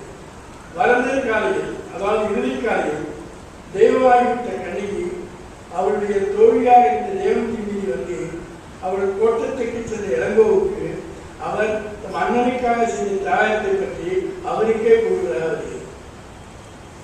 நீ இந்த மாதிரி பண்ண அண்ணனுக்காக. அந்த கதையில் தேவந்தி அவருக்கு 2 தடவை தெய்வம் ஏறுது. முன்னால் ஒன்று ஏறி நம்ம சொன்னார். அதுக்கப்புறம் அவங்களோட நிகழ்ச்சியில் நடக்குது. இப்போ முன்னால் அப்படிதான் வந்து நோக்கிறார் தெய்வம் ஏறியது. ரொம்ப கதையை வைக்க சொன்னார். ஆக்சுவலி ஐதீகப்படி உங்களுக்கு ஒரே சமயத்தில் 2 தடவை தெய்வம் ஏறாது. தெய்வம் அது ஆகவே பரந்தது காலத்துக்கும் பின்னால் நிலப்பட்டிருக்கலாம், பிரிச்சேர்ச்சி ஆக்கலாம். இந்த ஒரு இடத்தில் தான் இளங்கோடிகள் என்ற ஆசிரியர் யானும் சென்றேன் என்று தன்னை ஃபர்ஸ்ட் பர்சன் சிங்குலர் இருக்கிறார். அது ரொம்ப சகஜம். அதாவது அந்த காவியங்களிலேயே அந்த ஆசிரியர்கள் அது கேரக்டர் ஆவது வியாசத்தை பார்க்கலாம், வால்மீகியை பார்க்கலாம், ராமாயணத்தை பார்க்கலாம், மகாபாரதத்தை பார்க்கலாம். ஆனால் இந்த இடத்துல ஒரு இடத்துல தான் யானும் சென்றேன் அந்த போய் கடையை தெய்வமாகிவிட்ட கடையை பார்த்தேன். யாரும் ஃபர்ஸ்ட் பர்சன் சிங்குலர் சொன்னார். பறந்திருக்காது பின்னால் ஏற்பட்டிருக்கலாம். ஏன்னா என்னுடைய கருத்து என்னன்னா, மங்கள வாழ்த்து பாடல காவியம் ஆரம்பிக்கிறது. அப்புறம் அது வாழ்த்து பாடலுடன் முடிய வேண்டும். பொங்கும் மங்களம் எங்கள் தங்கையிலும் தொடக்கத்தில் அதிகம் உரைபெறி கட்டுரை ஆகியவை, பின்னால் அடற்படி காலையில் சில பயணிகளும். அடற்படி காலையில பல விஷயங்கள் என்னன்னா, ஒவ்வொரு ஜாதிக்கும் ஒரு தெய்வம் இருக்கான். அந்த காலத்திலே பாலிடிக்ஸ் எப்படி இருப்பாரு. ஒவ்வொரு ஜாதி பிராமண ஜாதிக்கு வேளாண் ஜாதி இதெல்லாம் ஒவ்வொரு ஜாதியா விடைபெற்று தெரியுது. ஊவே சாமியை இருக்க பொறுக்க முடியாம இதெல்லாம் பல பிரதேசங்கள் இல்லைங்கிறார். இதெல்லாம் ஸோ இந்த அடற்படி காலையில் பல பகுதிகள் பிச்சேர்ச்சி ஆகியிருக்கிறது. வாழ்த்து காலையில் கதை முடியும் என்பது சிறப்பான காலம். இளங்கா வயத காரணம் என்னன்னா, இதில் நாடகமாக தான் இளங்கோடி பார்த்துருக்கேன். இதை காவியமாக பார்க்கல. அந்த காலத்தில் நாடகங்கள் இருந்து கௌரவப்படுத்தார். காளிதாசனே நாடக மொழி எல்லாம் கவுந்தெல்லாம் இருந்தபோது அது எந்த இந்திய மொழியிலையும் மொழிபெயர்க்கவில்லை. ராமாயணம் மகாபாரதம் பண்ணாங்க. காளிதாசனை ஏன் மரணடி எல்லாம் முதல்ல பண்ணார். பின்னால் தமிழ் அதனுடைய தமிழ் பெயருக்கு அந்த தமிழாக்கம் எழுதி வந்தாங்க. ஏன்னா நாடகத்துக்கு மதிப்பு இல்லை. அவன் காளிதாசன் சொல்லி லிட்டரலி இதை ப்ரூவ் பண்ண வேண்டிய காரணத்துக்காக அவனே அப்புறமா பல்வேறு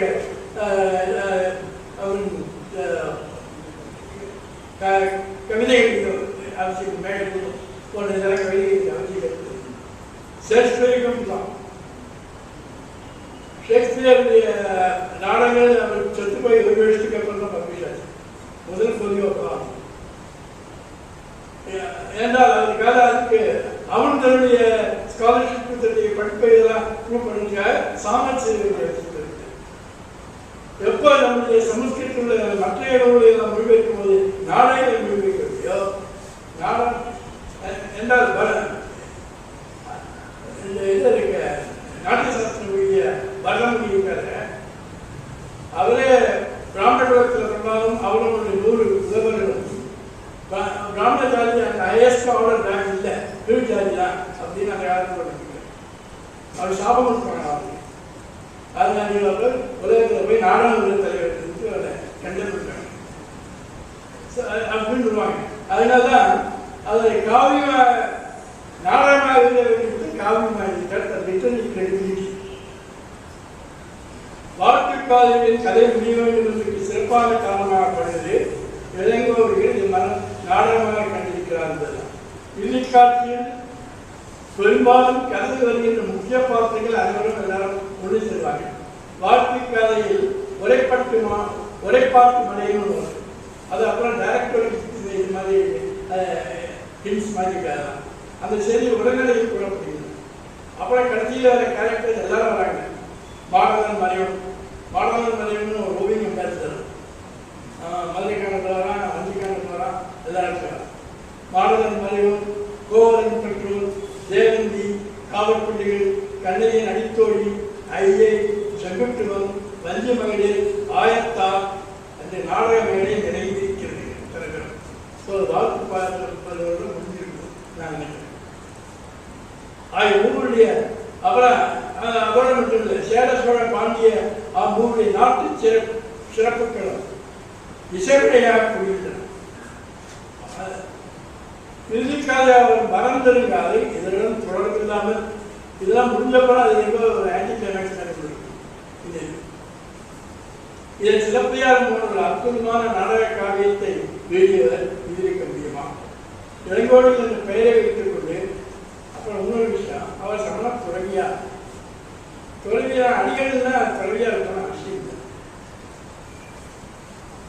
அடிகள் காந்தியடிகள் காந்தி அது மாதிரி பார்க்கறது கொஞ்ச காலத்தில் சொல்லுவோம். அந்த காலத்திலேயே கோவலன் சமணமனத்தை சார்ந்தது. உலகளக்காரியில் கண்ணகி தன் கணவன் கோவலனை சாவக நூல்கள் அடிகள் ஆவதை என்று கூறுகிறார். அதாவது மாதிரியிட்ட இந்த இதெல்லாம் கேட்குறேன், சமையல் பண்ணுறதுக்கு இந்த காய்கறிகள்லாம் கோவலுக்கு சமைச்சு போட்டு சமைச்சு போட்டு சாப்பிட்டு தான் இருப்பான்.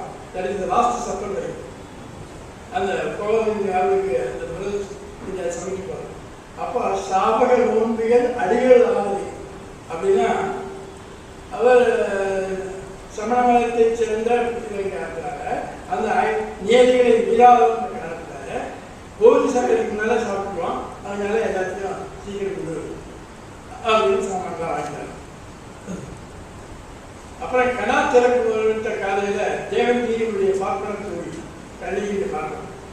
அவர் சொல்ற இது மாதிரி காமவேல் சோமகுண்டம் சூரியகுண்டம் என்ற பொய்கைகள் அங்கே காமவேல் கோட்டத்தில் இருக்கு.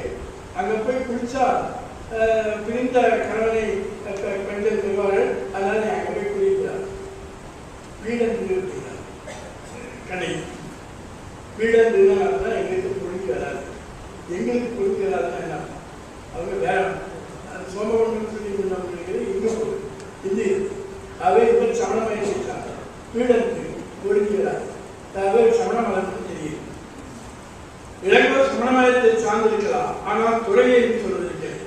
அதனால்தான் காப்பியத்தில் பெரும்பாலும் மணிமேகலையை போலவோ ஜீவ சிந்தானியை போலவோ ஒரு குறிப்பிட்ட மதம் சார்பு தீவிரமாக இல்லை. இதில் வரும் கதைப்பாத்துகள் கூட மத இணக்கத்துடன் சொல்கிறார்கள். இடைக்குலப்பெண் மாதிரி சமண மதத்தை சார்ந்தது. இது ஆச்சரியமா இருக்கலாம். ஏன்னா ஆட்சியர்கள நாராயண காண கண்ணின காணாதனா அது அப்படிலாம் பாதிக்காது. நாராயணா இல்லாத நாவண்ண நாவை கண்ணத்துக்கு காண இதெல்லாம் அது மாதிரிலாம் ஒரு வைணவமயத்தை சார்ந்தவர்கள். அவர் எப்படி சமணமயத்தை சார்ந்தவர்? அறம்பொறி நெஞ்சில் அறவோர் பகுதி குழந்தை நூறு பூங்கன் ஏற்றி பால்மலை ஏற்றி வழிபாட்டோடு வருகிறார். அதாவது இசைக்கிங்கிற கட்சி தேவை, சமண தேவை. அதுக்கு பால்மலை போயிட்டு அதுக்கு அந்த பகுதியில் அவருக்கு அங்கே அந்த பால்மலை கொண்டு அந்த அறிமுகப்படுத்தினார். ஸோ எச்சி தேவைக்கு மாதிரி பண்ணுவேன் அந்த கோயிலுக்கு போயிட்டு வருது. அவர் சொன்னார். அதோட மட்டும் இல்லை, கவர்மெண்ட்டை சொல்கிறார், இல்லை நம்ம மத ஏனிகளை மீறாதவர்கள், அதனால இவர்கிட்ட கணினியை ஒப்படைக்கலாம், எந்த ஒரு ஆபத்தும் வராது. நம்முடைய மத நியதிகளை மீறாதவர்கள் அப்படின்னா. ஸோ இந்த மாதிரியும் அவள் சமணமயத்தை சார்ந்தது. இதை அந்த காலத்தில் ஒரு மதத்தில் ஒரு இந்துவாக இருக்கலாம், சோழனாக இருக்கலாம், ஒரு பௌத்தமாக இருக்கலாம். பிரச்சனையே எனக்கு பஞ்சாபில் இருக்கிற மாதிரி ஒரு சிக்கியாக இருப்பான், ஒரு இந்துவாக இருப்பான். அந்த மாதிரி இருந்திருக்கணும்னு நினைக்கிறேன். வைதிக தேனியை சார்ந்த மாடலன் மறைவு சமணாவதம் சார்ந்த கோவிலுடைய நெருங்கிய நண்டம். ஆனால் கொஞ்சம் ஃபண்டமெண்டல் சொல்லணும்னா கவர்மெண்ட் யோகி தான்.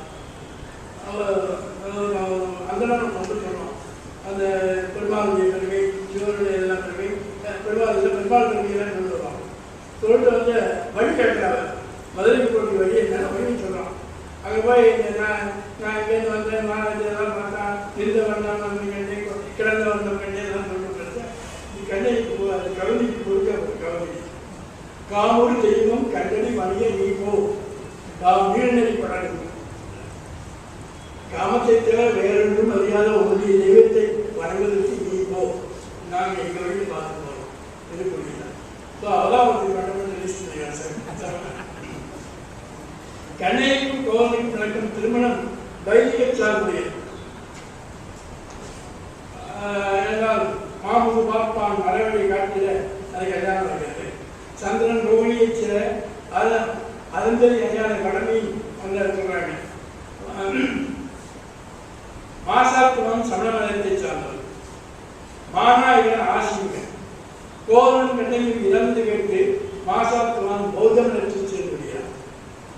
மாஸ் நாயகன் ஆசிரிய மதத்தில் அர்த்தம் செய்கிறார் என்று மாணவன் நடைவன் பின்னால் வந்து செய்தி விளங்குகிறார். ஆகவே மாதவி நாட்டிய கடிகைங்கிற முறையில் அவள் இந்த சனாதன தர்மத்தை சேர்ந்தவளாக இருக்கலாம். ஆனால் அவள் பின்னால் பௌத்த மதத்தை சாதிக்கிறாள். அதுக்கு பௌத்த மதத்தை சேர்ந்தால் குறிப்பிடப்படுகிறது. இதை விட ஒரு குழப்பம் தெரியுது மணிமேகலை வாக்கு. மணிமேகலை சித்திரத்தான் அவர் பெரிய ஒரு புத்திஸ்ட் ஃபண்டமெண்டலிஸ்ட். அவர் பூம்புகார் கடலோடு மாசாத்துவான் வஞ்சனங்கள் இருக்கிறார். இது இந்த மணிமேகலை அவனை சந்திக்கிறார். கோவலன் கண்ணையும் கபிலவஸ்துவில் அவதரித்த புத்ததேவ உபதேசங்களை கேட்டு வீடும் பேர் அடைவதாக மாசாத்துவன் மணிமேகலை கூறுகிறார். கோவலன் கண்ணைக்கு புத்தரிடம் அந்த ஆசைப்பட்டு அவன் வீடு பெற்றதாக கூறுகிறார். அதாவது சமண மதத்தை சார்ந்த கோவலன் பௌத்த மதத்தை சார்ந்தார். மாசாத்துவான் மஞ்சு மாநாடு காரணம் கூறுகிறார். என்னன்னா அங்கு சிலப்பதிகார கோவிலுக்கு 9 தலைமுறைகள் முன்னால் இருந்த ஒரு இன்னொரு கோவில், அவன் பேரு கோவலன். அவன் பூம்புகார் அழியும்னு எனக்கு தெரியுமா. அதனால அவன் இந்த இடத்துல வஞ்சி நகரில் ஒரு புத்த மடம் கட்டியிருக்கான். ஸோ அதை நாங்கள் அதில் பார்க்க வந்தேன். அந்த கோவலன் அப்போது ஆற்றமாக இருந்த குடக்கோ சேர்ந்ததுக்கு உத்தரவிட்டார். அந்த கோயிலை ரசிக்கத்தான் வந்ததாக சொல்லிட்டான். 9 தலைமுறைகள் மாசாத்துவார்களும் பௌத்த மதத்தை சார்ந்தெடுத்தால் கோவலனின் கண்ணைக்கு சாவன் அடிக்கடி சொன்னார் என்று சொல்வது என்ன காரணம்?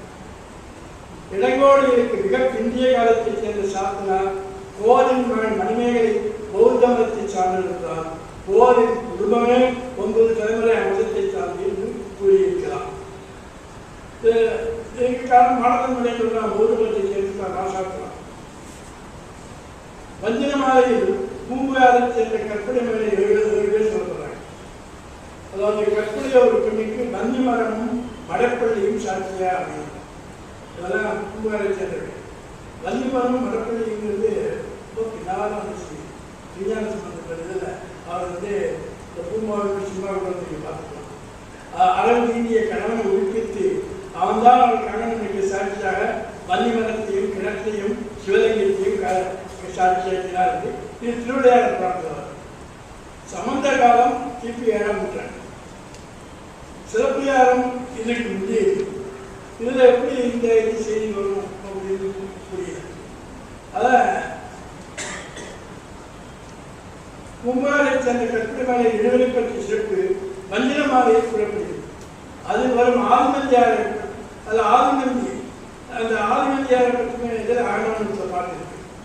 ஆனால் மற்றவங்க யாருமே சாதாரண அவசர பண்ணலாம் கிடைக்கலாம். அவரை பற்றி ஒரு குறிப்பிட்ட சொல்லக்கூடிய விஷயம் ஒன்றும் இல்லை. இது பட்டின பிள்ளை புராணத்தில் பட்டினத்து பிள்ளையார் புராணத்தில் பின்னால் பார்த்து இதில் முன்னே சேர்க்கப்பட்டிருக்கு என்று நினைக்கலாம். மங்கள வாழ்த்து பாடலிலிருந்து வழக்குடைய காலைகளில் இலக்கிய நாளையச் சேர்வன் கலை ஆவண பெட்டகமாக கதை முன்னேறி ஒரு உச்ச நிலையை அடைகிறது. இதற்கு பிறகு கதை போக்கே மாறிவிட்டது சொல்கிறது. என்னென்றால் வழக்குடைய காலையிலிருந்து அதுக்கப்புறம் நிறைய சிலர் உடையது வழக்குடைய காலையில் அவங்களுக்கு கூட கிடைக்கலன்னு சொல்றாங்க. அவர் எழுதினாரான்னு தெரியல. ஆனால் எழுதியிருக்க குடும்பம் என்றும் சில சொல்றாங்க. ஆனால் நமக்கு கிடைக்காது. இது கிடைக்கிறது. அலுவல உடைய கிடைக்கிறது.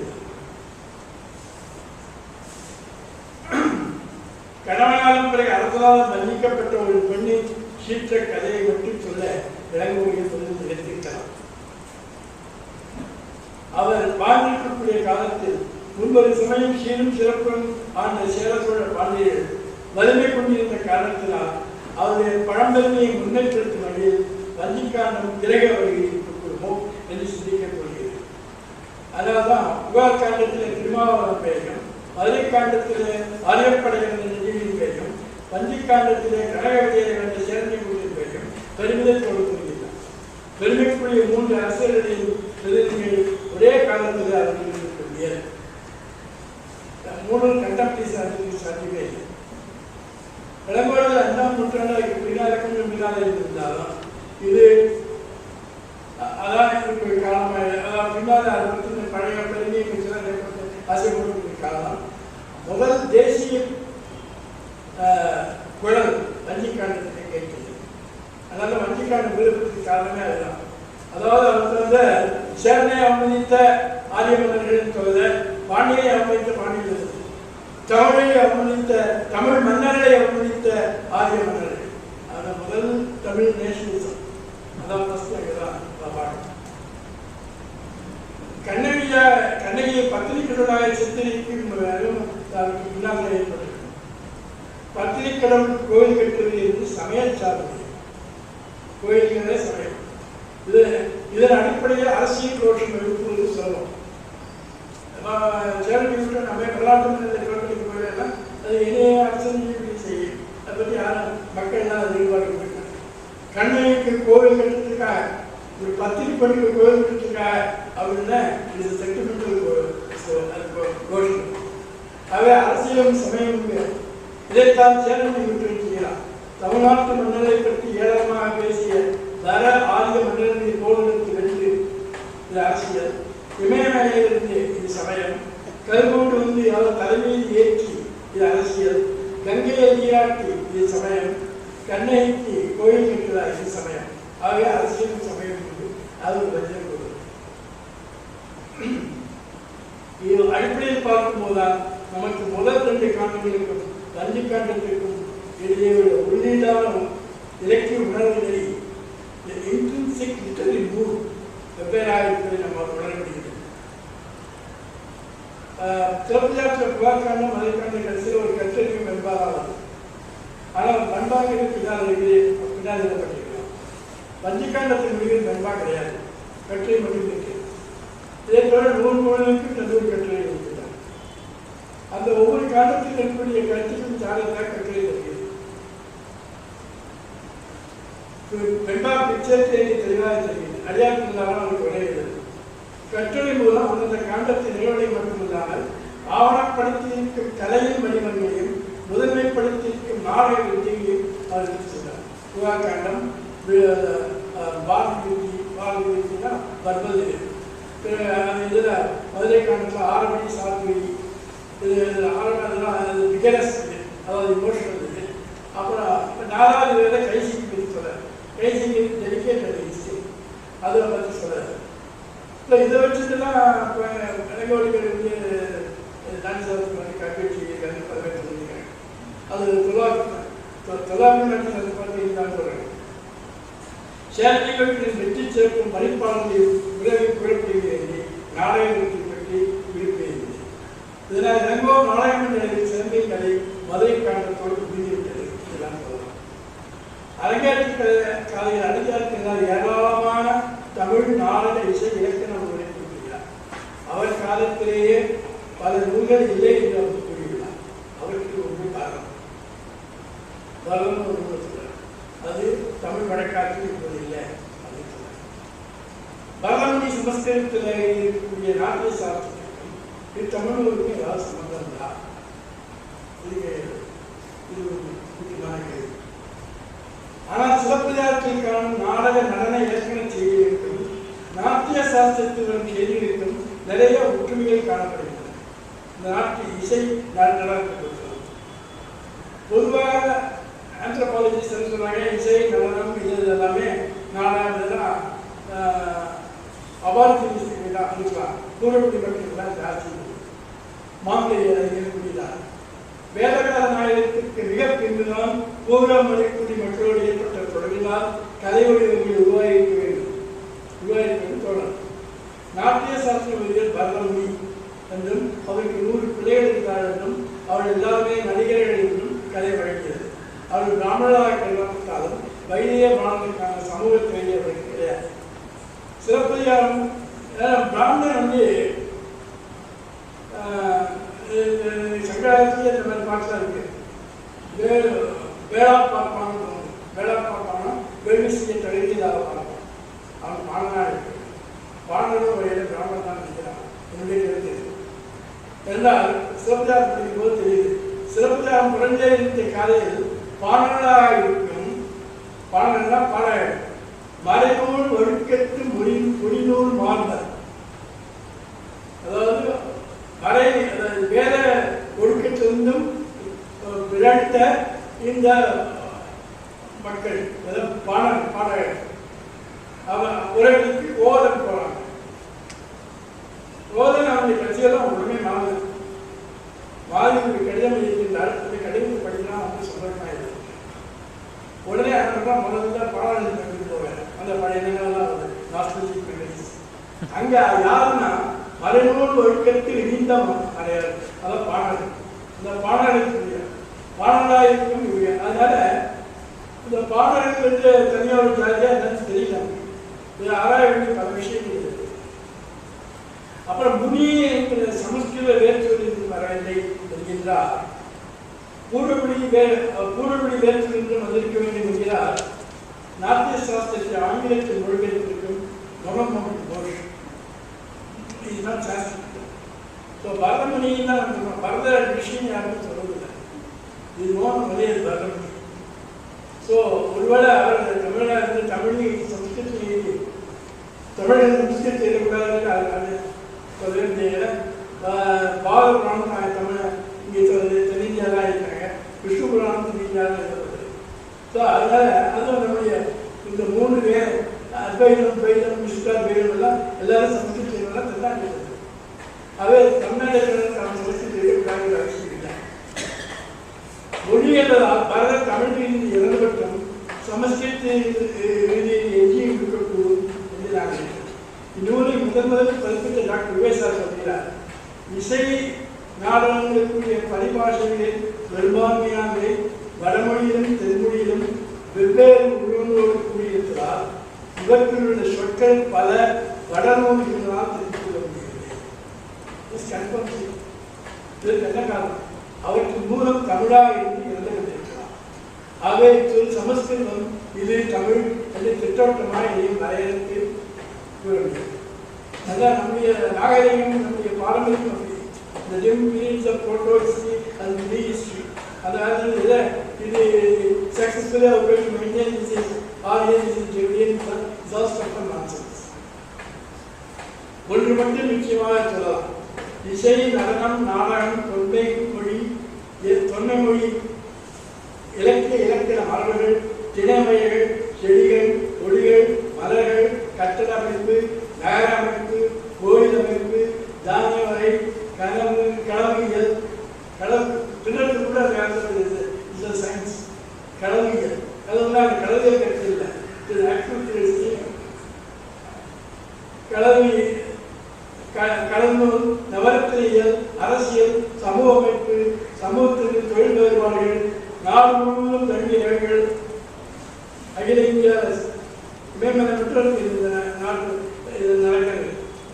அதனால என்டையர் கண்ட்ரி பாரத் வருஷே வரக்கண்டி அதான் பூரா எல்லாவற்றையும் மூலக்கலைகளுடன் நயமுடன் பொறுத்து வைத்திருக்கும் பாங்கை பார்க்கும்போது இந்திய மொழியின் முதல் கலை இலக்கிய களஞ்சியமாக first literary and cultural encyclopedia சொல்லுகிறார்.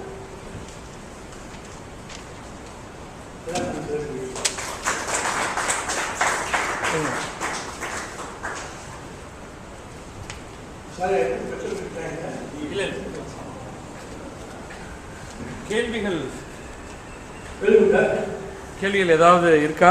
நீங்க சரியான அத்தாரிட்டிகிட்ட கேள்வி கேட்கறதுக்கு இந்த கேள்விக்கு வாய்ப்பு கிடைச்சிருக்கு. பல வருடங்கள் கழிச்சு சமீபமாக கன்ஃபார்ம் ஆனது.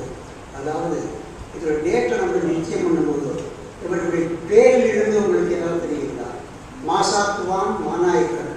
இது மாசாத்துவாங்கிறது வந்து இதுலேயே இருந்ததுன்னா மகா சாத்தாவாகன்.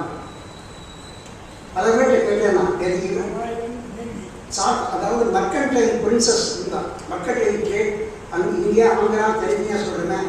ஈஸ்ட் கோஸ்ட் பூரா பெரிய ஃப்ளீட் ஆஃப் மர்கன்டைல் ஃப்ளீட்ஸ் இருந்தது. வெவ்வேறு பொசிஷன்ஸு. டாப் வந்து மகா சாத்தம்னாக்கா மர்கன்டைல் அந்த சில்க் ரூட் மாதிரி இங்கே route of all mercantile trade things சாத்தம்னு சம்ஸ்கிருத் இருக்கு. பரிந்துரையிலையும் வந்து மிகப்பெரிய வருது. ஸோ சாத்தம் சாத்தவாகன் கேரவான் இதெல்லாம் பழசு. ஸோ அந்த ட்ரெடிஷன் வந்து இவன் மகா சாத்தவாகன் மாநாயக் அந்த fleet commander. So Tamil Nadu Telugu சபையில் ஒரே பிரயத்தில் இருக்குது. ஸோ இதுலேருந்து அந்த ட்ரேடெல்லாம் படித்து அவங்களுக்கு தெரியுமா இருக்கும். என்ன கிடைக்கிற பூரா ஒரே ட்ரேடாக இருந்து போயிருந்துருக்கு. இந்த மகா சாத்தவாகன் மாநாயக் தான் டெரிவேட் இருக்குது. இப்போ தான் நான் ஃபைனலி நான் ஒரு பழைய சில ஆர்டிகல்ஸ் சேர்ந்து கண்டுபிடிச்சி எடுத்தேன். ஏன்னா மற்ற கேள்வி ஒருத்தருக்கு சரியாக சொல்லலை. நீங்கள் கன்ஃபார்ம் பண்ணலாம். ஒரு நிமிஷம்.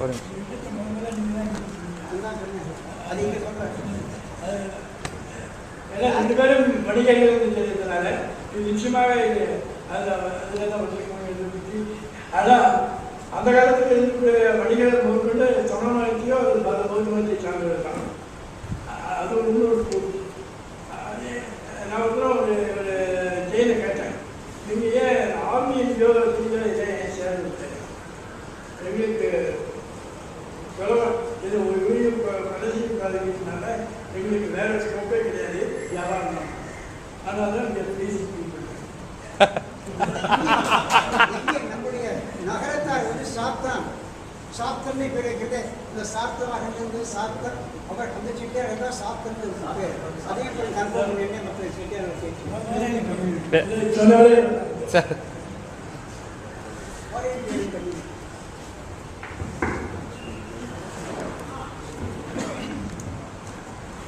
அந்த காலத்தில் நாடகங்கிற வார்த்தையில கூத்துன்னு தான் சொல்லிட்டு இருந்தேன்னு சொன்னால், கூத்து நாடகங்க சொல்றது இல்லை, கூத்துன்னு சொல்லிட்டு இருந்தா அப்படின்னு இவர் எழுதியிருக்கார். அது இருக்கட்டும். இந்த சிலப்பதிகாரம் நாடக இலக்கியம்னா அது மேடை ஏற்றப்பட்டு நடிக்கப்பட்டதா?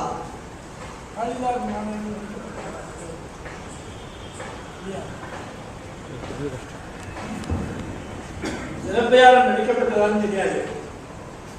சிலப்பதிகாரத்தை பாப்புலர் நல்லவேளை அதனுடைய பாப்புலாரிட்டி பரவாயில்ல. அந்த காலத்தில் 18-19ஆம் நூற்றாண்டு தான் 50 காப்பிய வார்த்தையே வந்தது.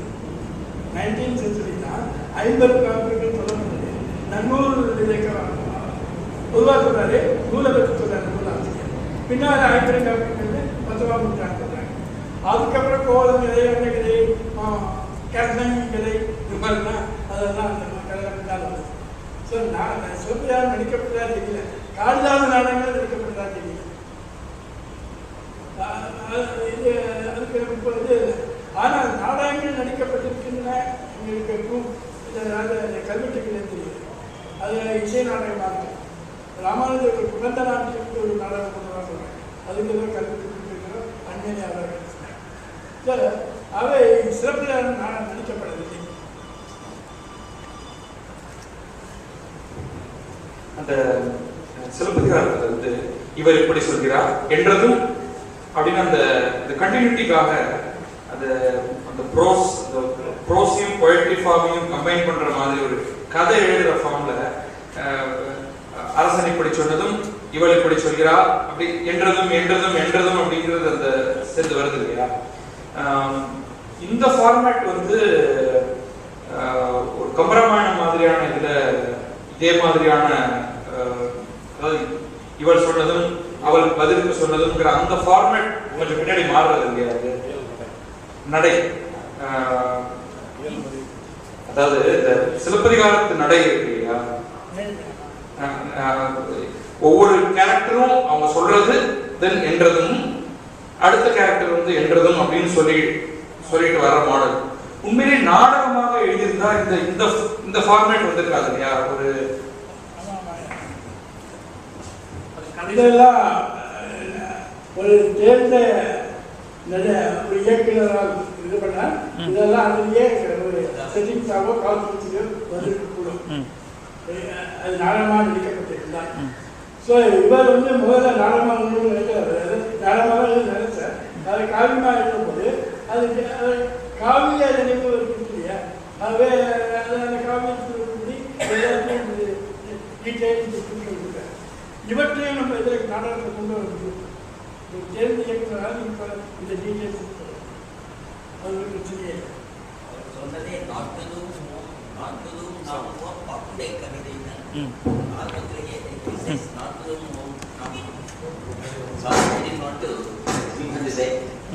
ரசிகர் பிழைத்தோர் தரங்கோர் ராமது துறைசால் பற்றி உயர்ந்தோர் ஏற்றல் ஊழ்வினை உறுத்தல் என்று இதனை நாம் நாட்டுதும் நாம் ஓர் பாட்டுடை கவிதைன்னு தான் சொல்றாங்க. பட்டுடை செய்யும் நாட்டுதும் நாம் பாட்டுடை கவிதை.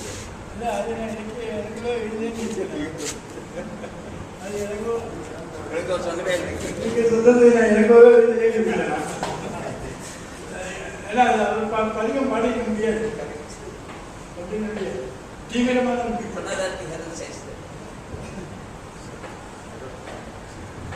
லென்த் அவ்வளோதான் கொஞ்சம் நீங்க இந்த ஐம்பெரு காப்பியம் 19ஆம் நூற்றாண்டு அப்படின்னு சொன்னீங்க. இந்த முத்தமிழ்ங்கிறது எப்போது? முத்தமிழ் இயல் முத்தமிழ் சிறப்பியா இருக்கு. உரையாசிரியர்கள் சொல்றாங்க. உரையாசிரியர் பின்னால 16 நூற்றாண்டு ஞாபகம் இல்லை. இந்த 2 பேர் முத்தமிழ் வரைக்க பாட்டு கேள்விகள் சொன்னார். ஆனால் இது பின்னால் வந்த வழக்கை தவிர முத்தமிழுக்கு 3 சொன்னாங்க. 3 நாடுகளை பற்றிய தமிழ் சேரரோட பாட்டியில் இருந்து அதை குறித்து சொல்லாமல் இங்கே ஒரு முத்தமிழ் நூல் அப்படிங்கிறாங்க. இதை சிலப்பதிகாரம் ஜெயச நாடகம் இருந்துட்டு என்ன கதை தொடங்கிய நூல் நாடகம்.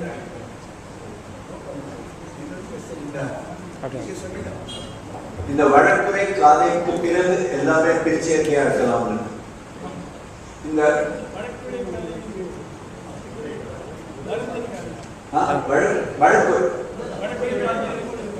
அது எழுதணுமா அது, பட் அந்த இது ஒரு கான்டெக்ட்ல அவங்க கண்ணகி கிட்ட பத்தி சொல்றாங்க. இந்த மாதிரி இந்த காரணத்தினாலதான் கோவலன் கொல்லப்பட்டான், பிகாஸ் அது பழைய கதை ஒன்று இருக்கு. அது முன்னாடியே வருது. அவர் இறந்து போய் அந்த பாடி எடுத்துன்னு வரும்போது பிஃபோர் ஷி ரீச்சஸ் இந்த மாதிரி ஏன் இந்த மாதிரி ஆச்சு. ஸோ அதாவது ஒரு வஞ்சி காண்டத்துல இந்த காஸ் அண்ட் எஃபெக்ட் ஏன் இந்த மாதிரி ஆச்சு, இந்த மாதிரி நிறைய வரும். ஸோ இதெல்லாம் உங்களுக்கு அந்த வழக்குரை காதைக்கு ஜஸ்ட் அங்கேருந்து அந்த மாதிரி ஒரு way of looking at events. இது நடந்ததுனால இப்படி நடந்தது, இந்த மாதிரி போன ஜென்மத்தில் இதெல்லாம் also made me think that it might be a different way of thinking, which is different from the Madurai Kandam and Pugar Kandatoda different. The whole narrative is different. But picture case சொல்றதுக்கு ஏன்னா நீங்களே சொன்ன மாதிரி அரும்பத ஒரே முழுக்கவே இருக்கு.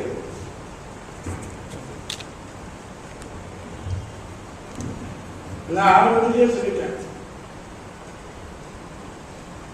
கேள்விகளின் விடைகளும் சுவாரஸ்யமாக ஒரு கேள்வி கேட்டால் அது விடை சொல்லிட்டா அப்புறம் அது புது கேள்வி வருது. அதனால இதை பற்றி நம்ம ஏன் பிக்சரை சொல்லி எந்த காலத்தில் வந்தோம். அது அந்த லிட்டரரி இன்ட்ரின்சிக் மூட் ஒன்று உண்டு. அந்த இன்ட்ரின்சிக் மூடு நம்ம பார்க்கும்போது சில நேரம் தடுமாறும். ஸோ இதே எனக்கு ஒரு பழக்கம் தான் இருக்கு. ரசிகமணி நம்ம ராமாயணத்தை கம்பராமாயணத்தை 3000 பாடலாம் எல்லாம் அது சொன்னால் அது கம்பன் பாடல தட்டு பார்த்தேன் தொட்டு பார்த்தேன் ஊற்றி பார்த்தேன். ஸோ அது அந்த மூடு எல்லாம் நிச்சயம் முடியும். அப்படி பார்க்கும்போது வஞ்சிக்கான கூட நான் பிரித்தேன்னு சொல்லவே இல்லை. வஞ்சிக்காரன் எதுக்கு பாட்டுக்காரனா எப்படி ஒரு கல்ச்சுரல் நேஷனலிசம், அது பிறகு பழைய நாஸ்டாலஜிக் பழைய காலத்தில் இருந்த அந்த இதில் ஒரு டாக்குமெண்டேஷன் ஒரு பண்ணணும் அப்படிங்கிற ஒரு காலத்துமே வச்சுக்காங்க. இதை பற்றிங்கன்னா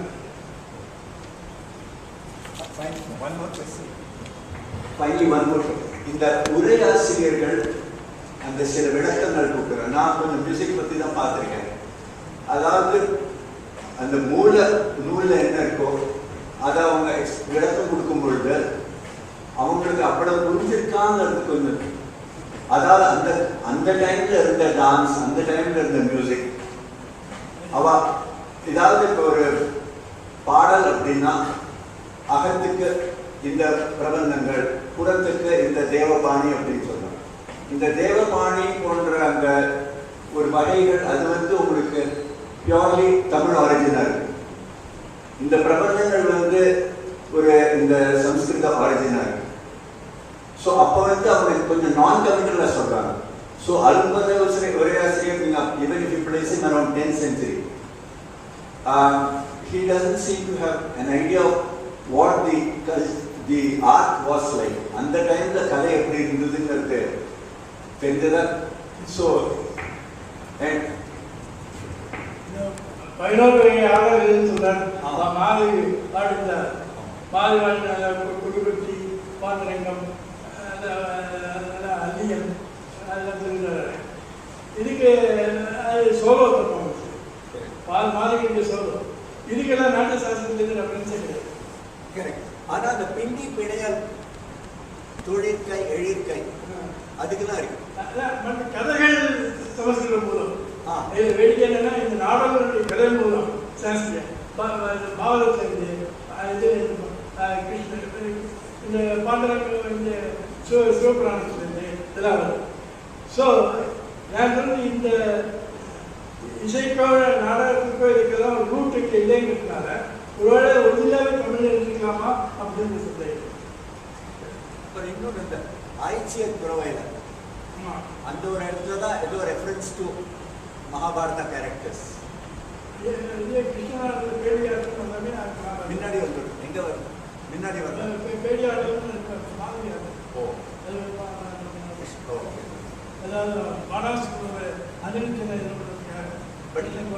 பட் ராமாயணத்துக்கு இது இன்னும் ரெஃபரன்ஸ் என்ன சிலப்பதிகார இல்லை அந்த இதில் ஆய்ச்சர் குறவையில் வருது ராமாயணத்துக்கு. கவுந்தியடிகள் பேசும்போது ராமாயண ஒரு ஏன் அவங்க எவ்வளோ தப்பு பண்ணிட்டானா பெண்ணையும் உடனே எழுதிட்டேன் அப்படிங்கிற மாதிரி வருத்தப்பட்டு போது அப்போ அவன் தேத்துறாரு. அவன் தேத்துற போது என்ன சொன்னான்னா ஒரு ராமன் அந்த சீனை இது பண்ணியா நலன் நன்மையை இது பண்ணியா அதான் கவிஞர்கள் ரொம்ப ஃபண்டமெண்டலிஸ்ட் மூவ் பண்ணனா நல்ல விஷயத்துக்குலாம் தைரியப்படணும் சொல்லியிருப்பார். இந்த மாதிரி விஷயத்துக்குலாம் இந்த உங்கள் ராமன் உங்கள் நலன் இல்லாத கருத்து.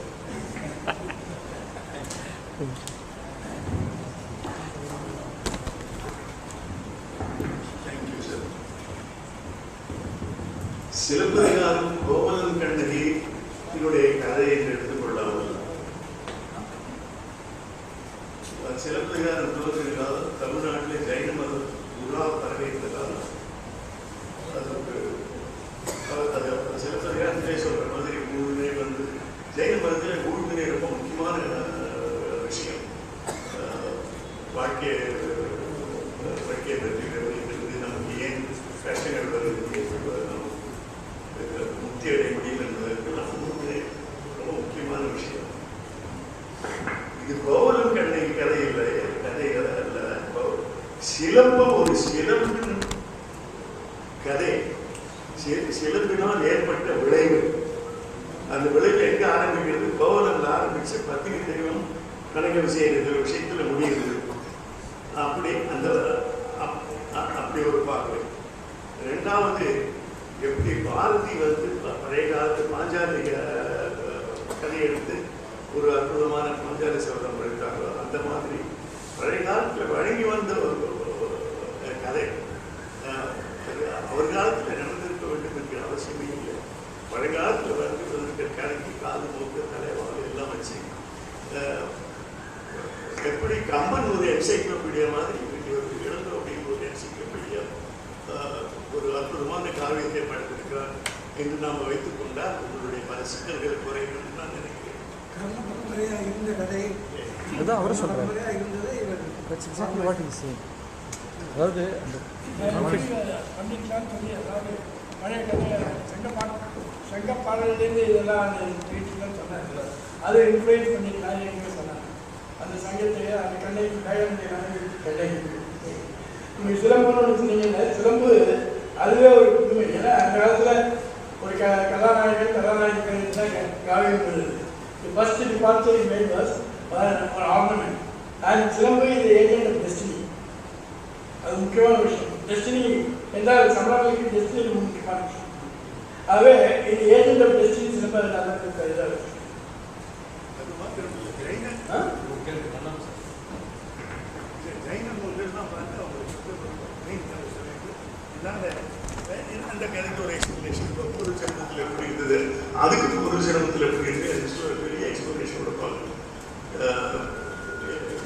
நான் சொல்ல வேண்டியது சொல்லி கடைசி கேள்வி. நீங்கள் தொடக்கத்தில் சிலப்பதிகாரமும் மணிமேகலையும் இரட்டை காப்பியங்களே இல்லை என்று தடாரடியாக ஒரு ஸ்டேட்மெண்ட் கொடுத்திருந்தீர்கள். அப்படி பார்க்க வேண்டாம் என்று இது தோன்றுகிறது.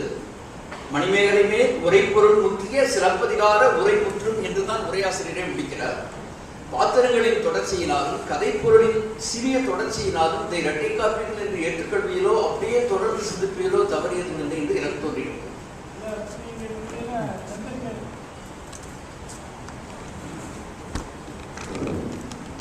கோபாலகிருஷ்ணபாதியாரை நந்தன் சரித்திரமும் இந்திராபாசாரியை நந்தன்கரையும் 2 பேரும் நெருங்கி நண்பர்களாக இருந்தது.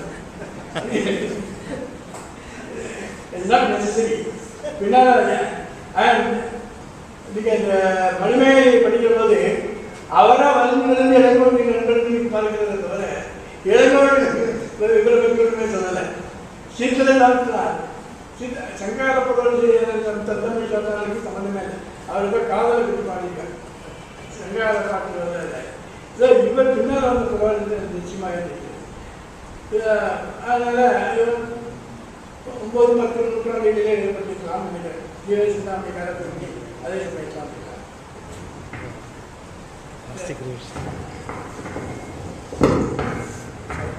காலம் கருதி இதோட கேள்வி நேரத்தை முடித்துக் கொள்கிறோம். ஒரு அற்புதமான உரையையும் பல சிக்கல்களையும் கிளப்பி தனக்கு தோன்றிய சிக்கல்களை மக்களுடன் பகிர்ந்து கொண்டு அவர் சொன்னார் கேள்விகளும் விடைகளும் சுவாரஸ்யம் அப்படின்னு. நல்லா அந்த மாதிரி கேள்விகளும் விடைகளும் சுவாரஸ்யமாக பல இலக்கிய ஜாம்பவான்களுடன் நன்றாகவே நல்ல மாலை பொழுது கடந்து சென்றது. எங்கள் சார்பில் தமிழ் பாரம்பரியம் அறக்கட்டளையின் சார்பில் ஒரு சிறிய அன்பளிப்பாக இந்திராபாசாரி அதனால அன்பளிப்பு பரிசு தான் பெருசாக கொடுக்கணும். ஸோ மீண்டும் ஒரு ஒரு ஒரு ஒரு பென்சில் ஸ்கெட்ச் வரைஞ்சிருக்காரு உங்களை. இங்கே நாங்கள் பின்னாடி உட்காந்துட்டு இருந்தோம். இவர் முழு நேரமும் பேசிட்டு இருக்கும்போது ஓவியம் பார்த்து கொண்டிருந்தார். அது கொஞ்சம் காமிங்க. அதை இப்போ நான் காமிங்களேன்.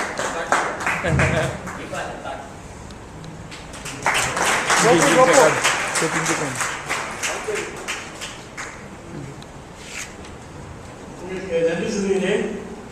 ஆனால் இவ்வளோ கிழமை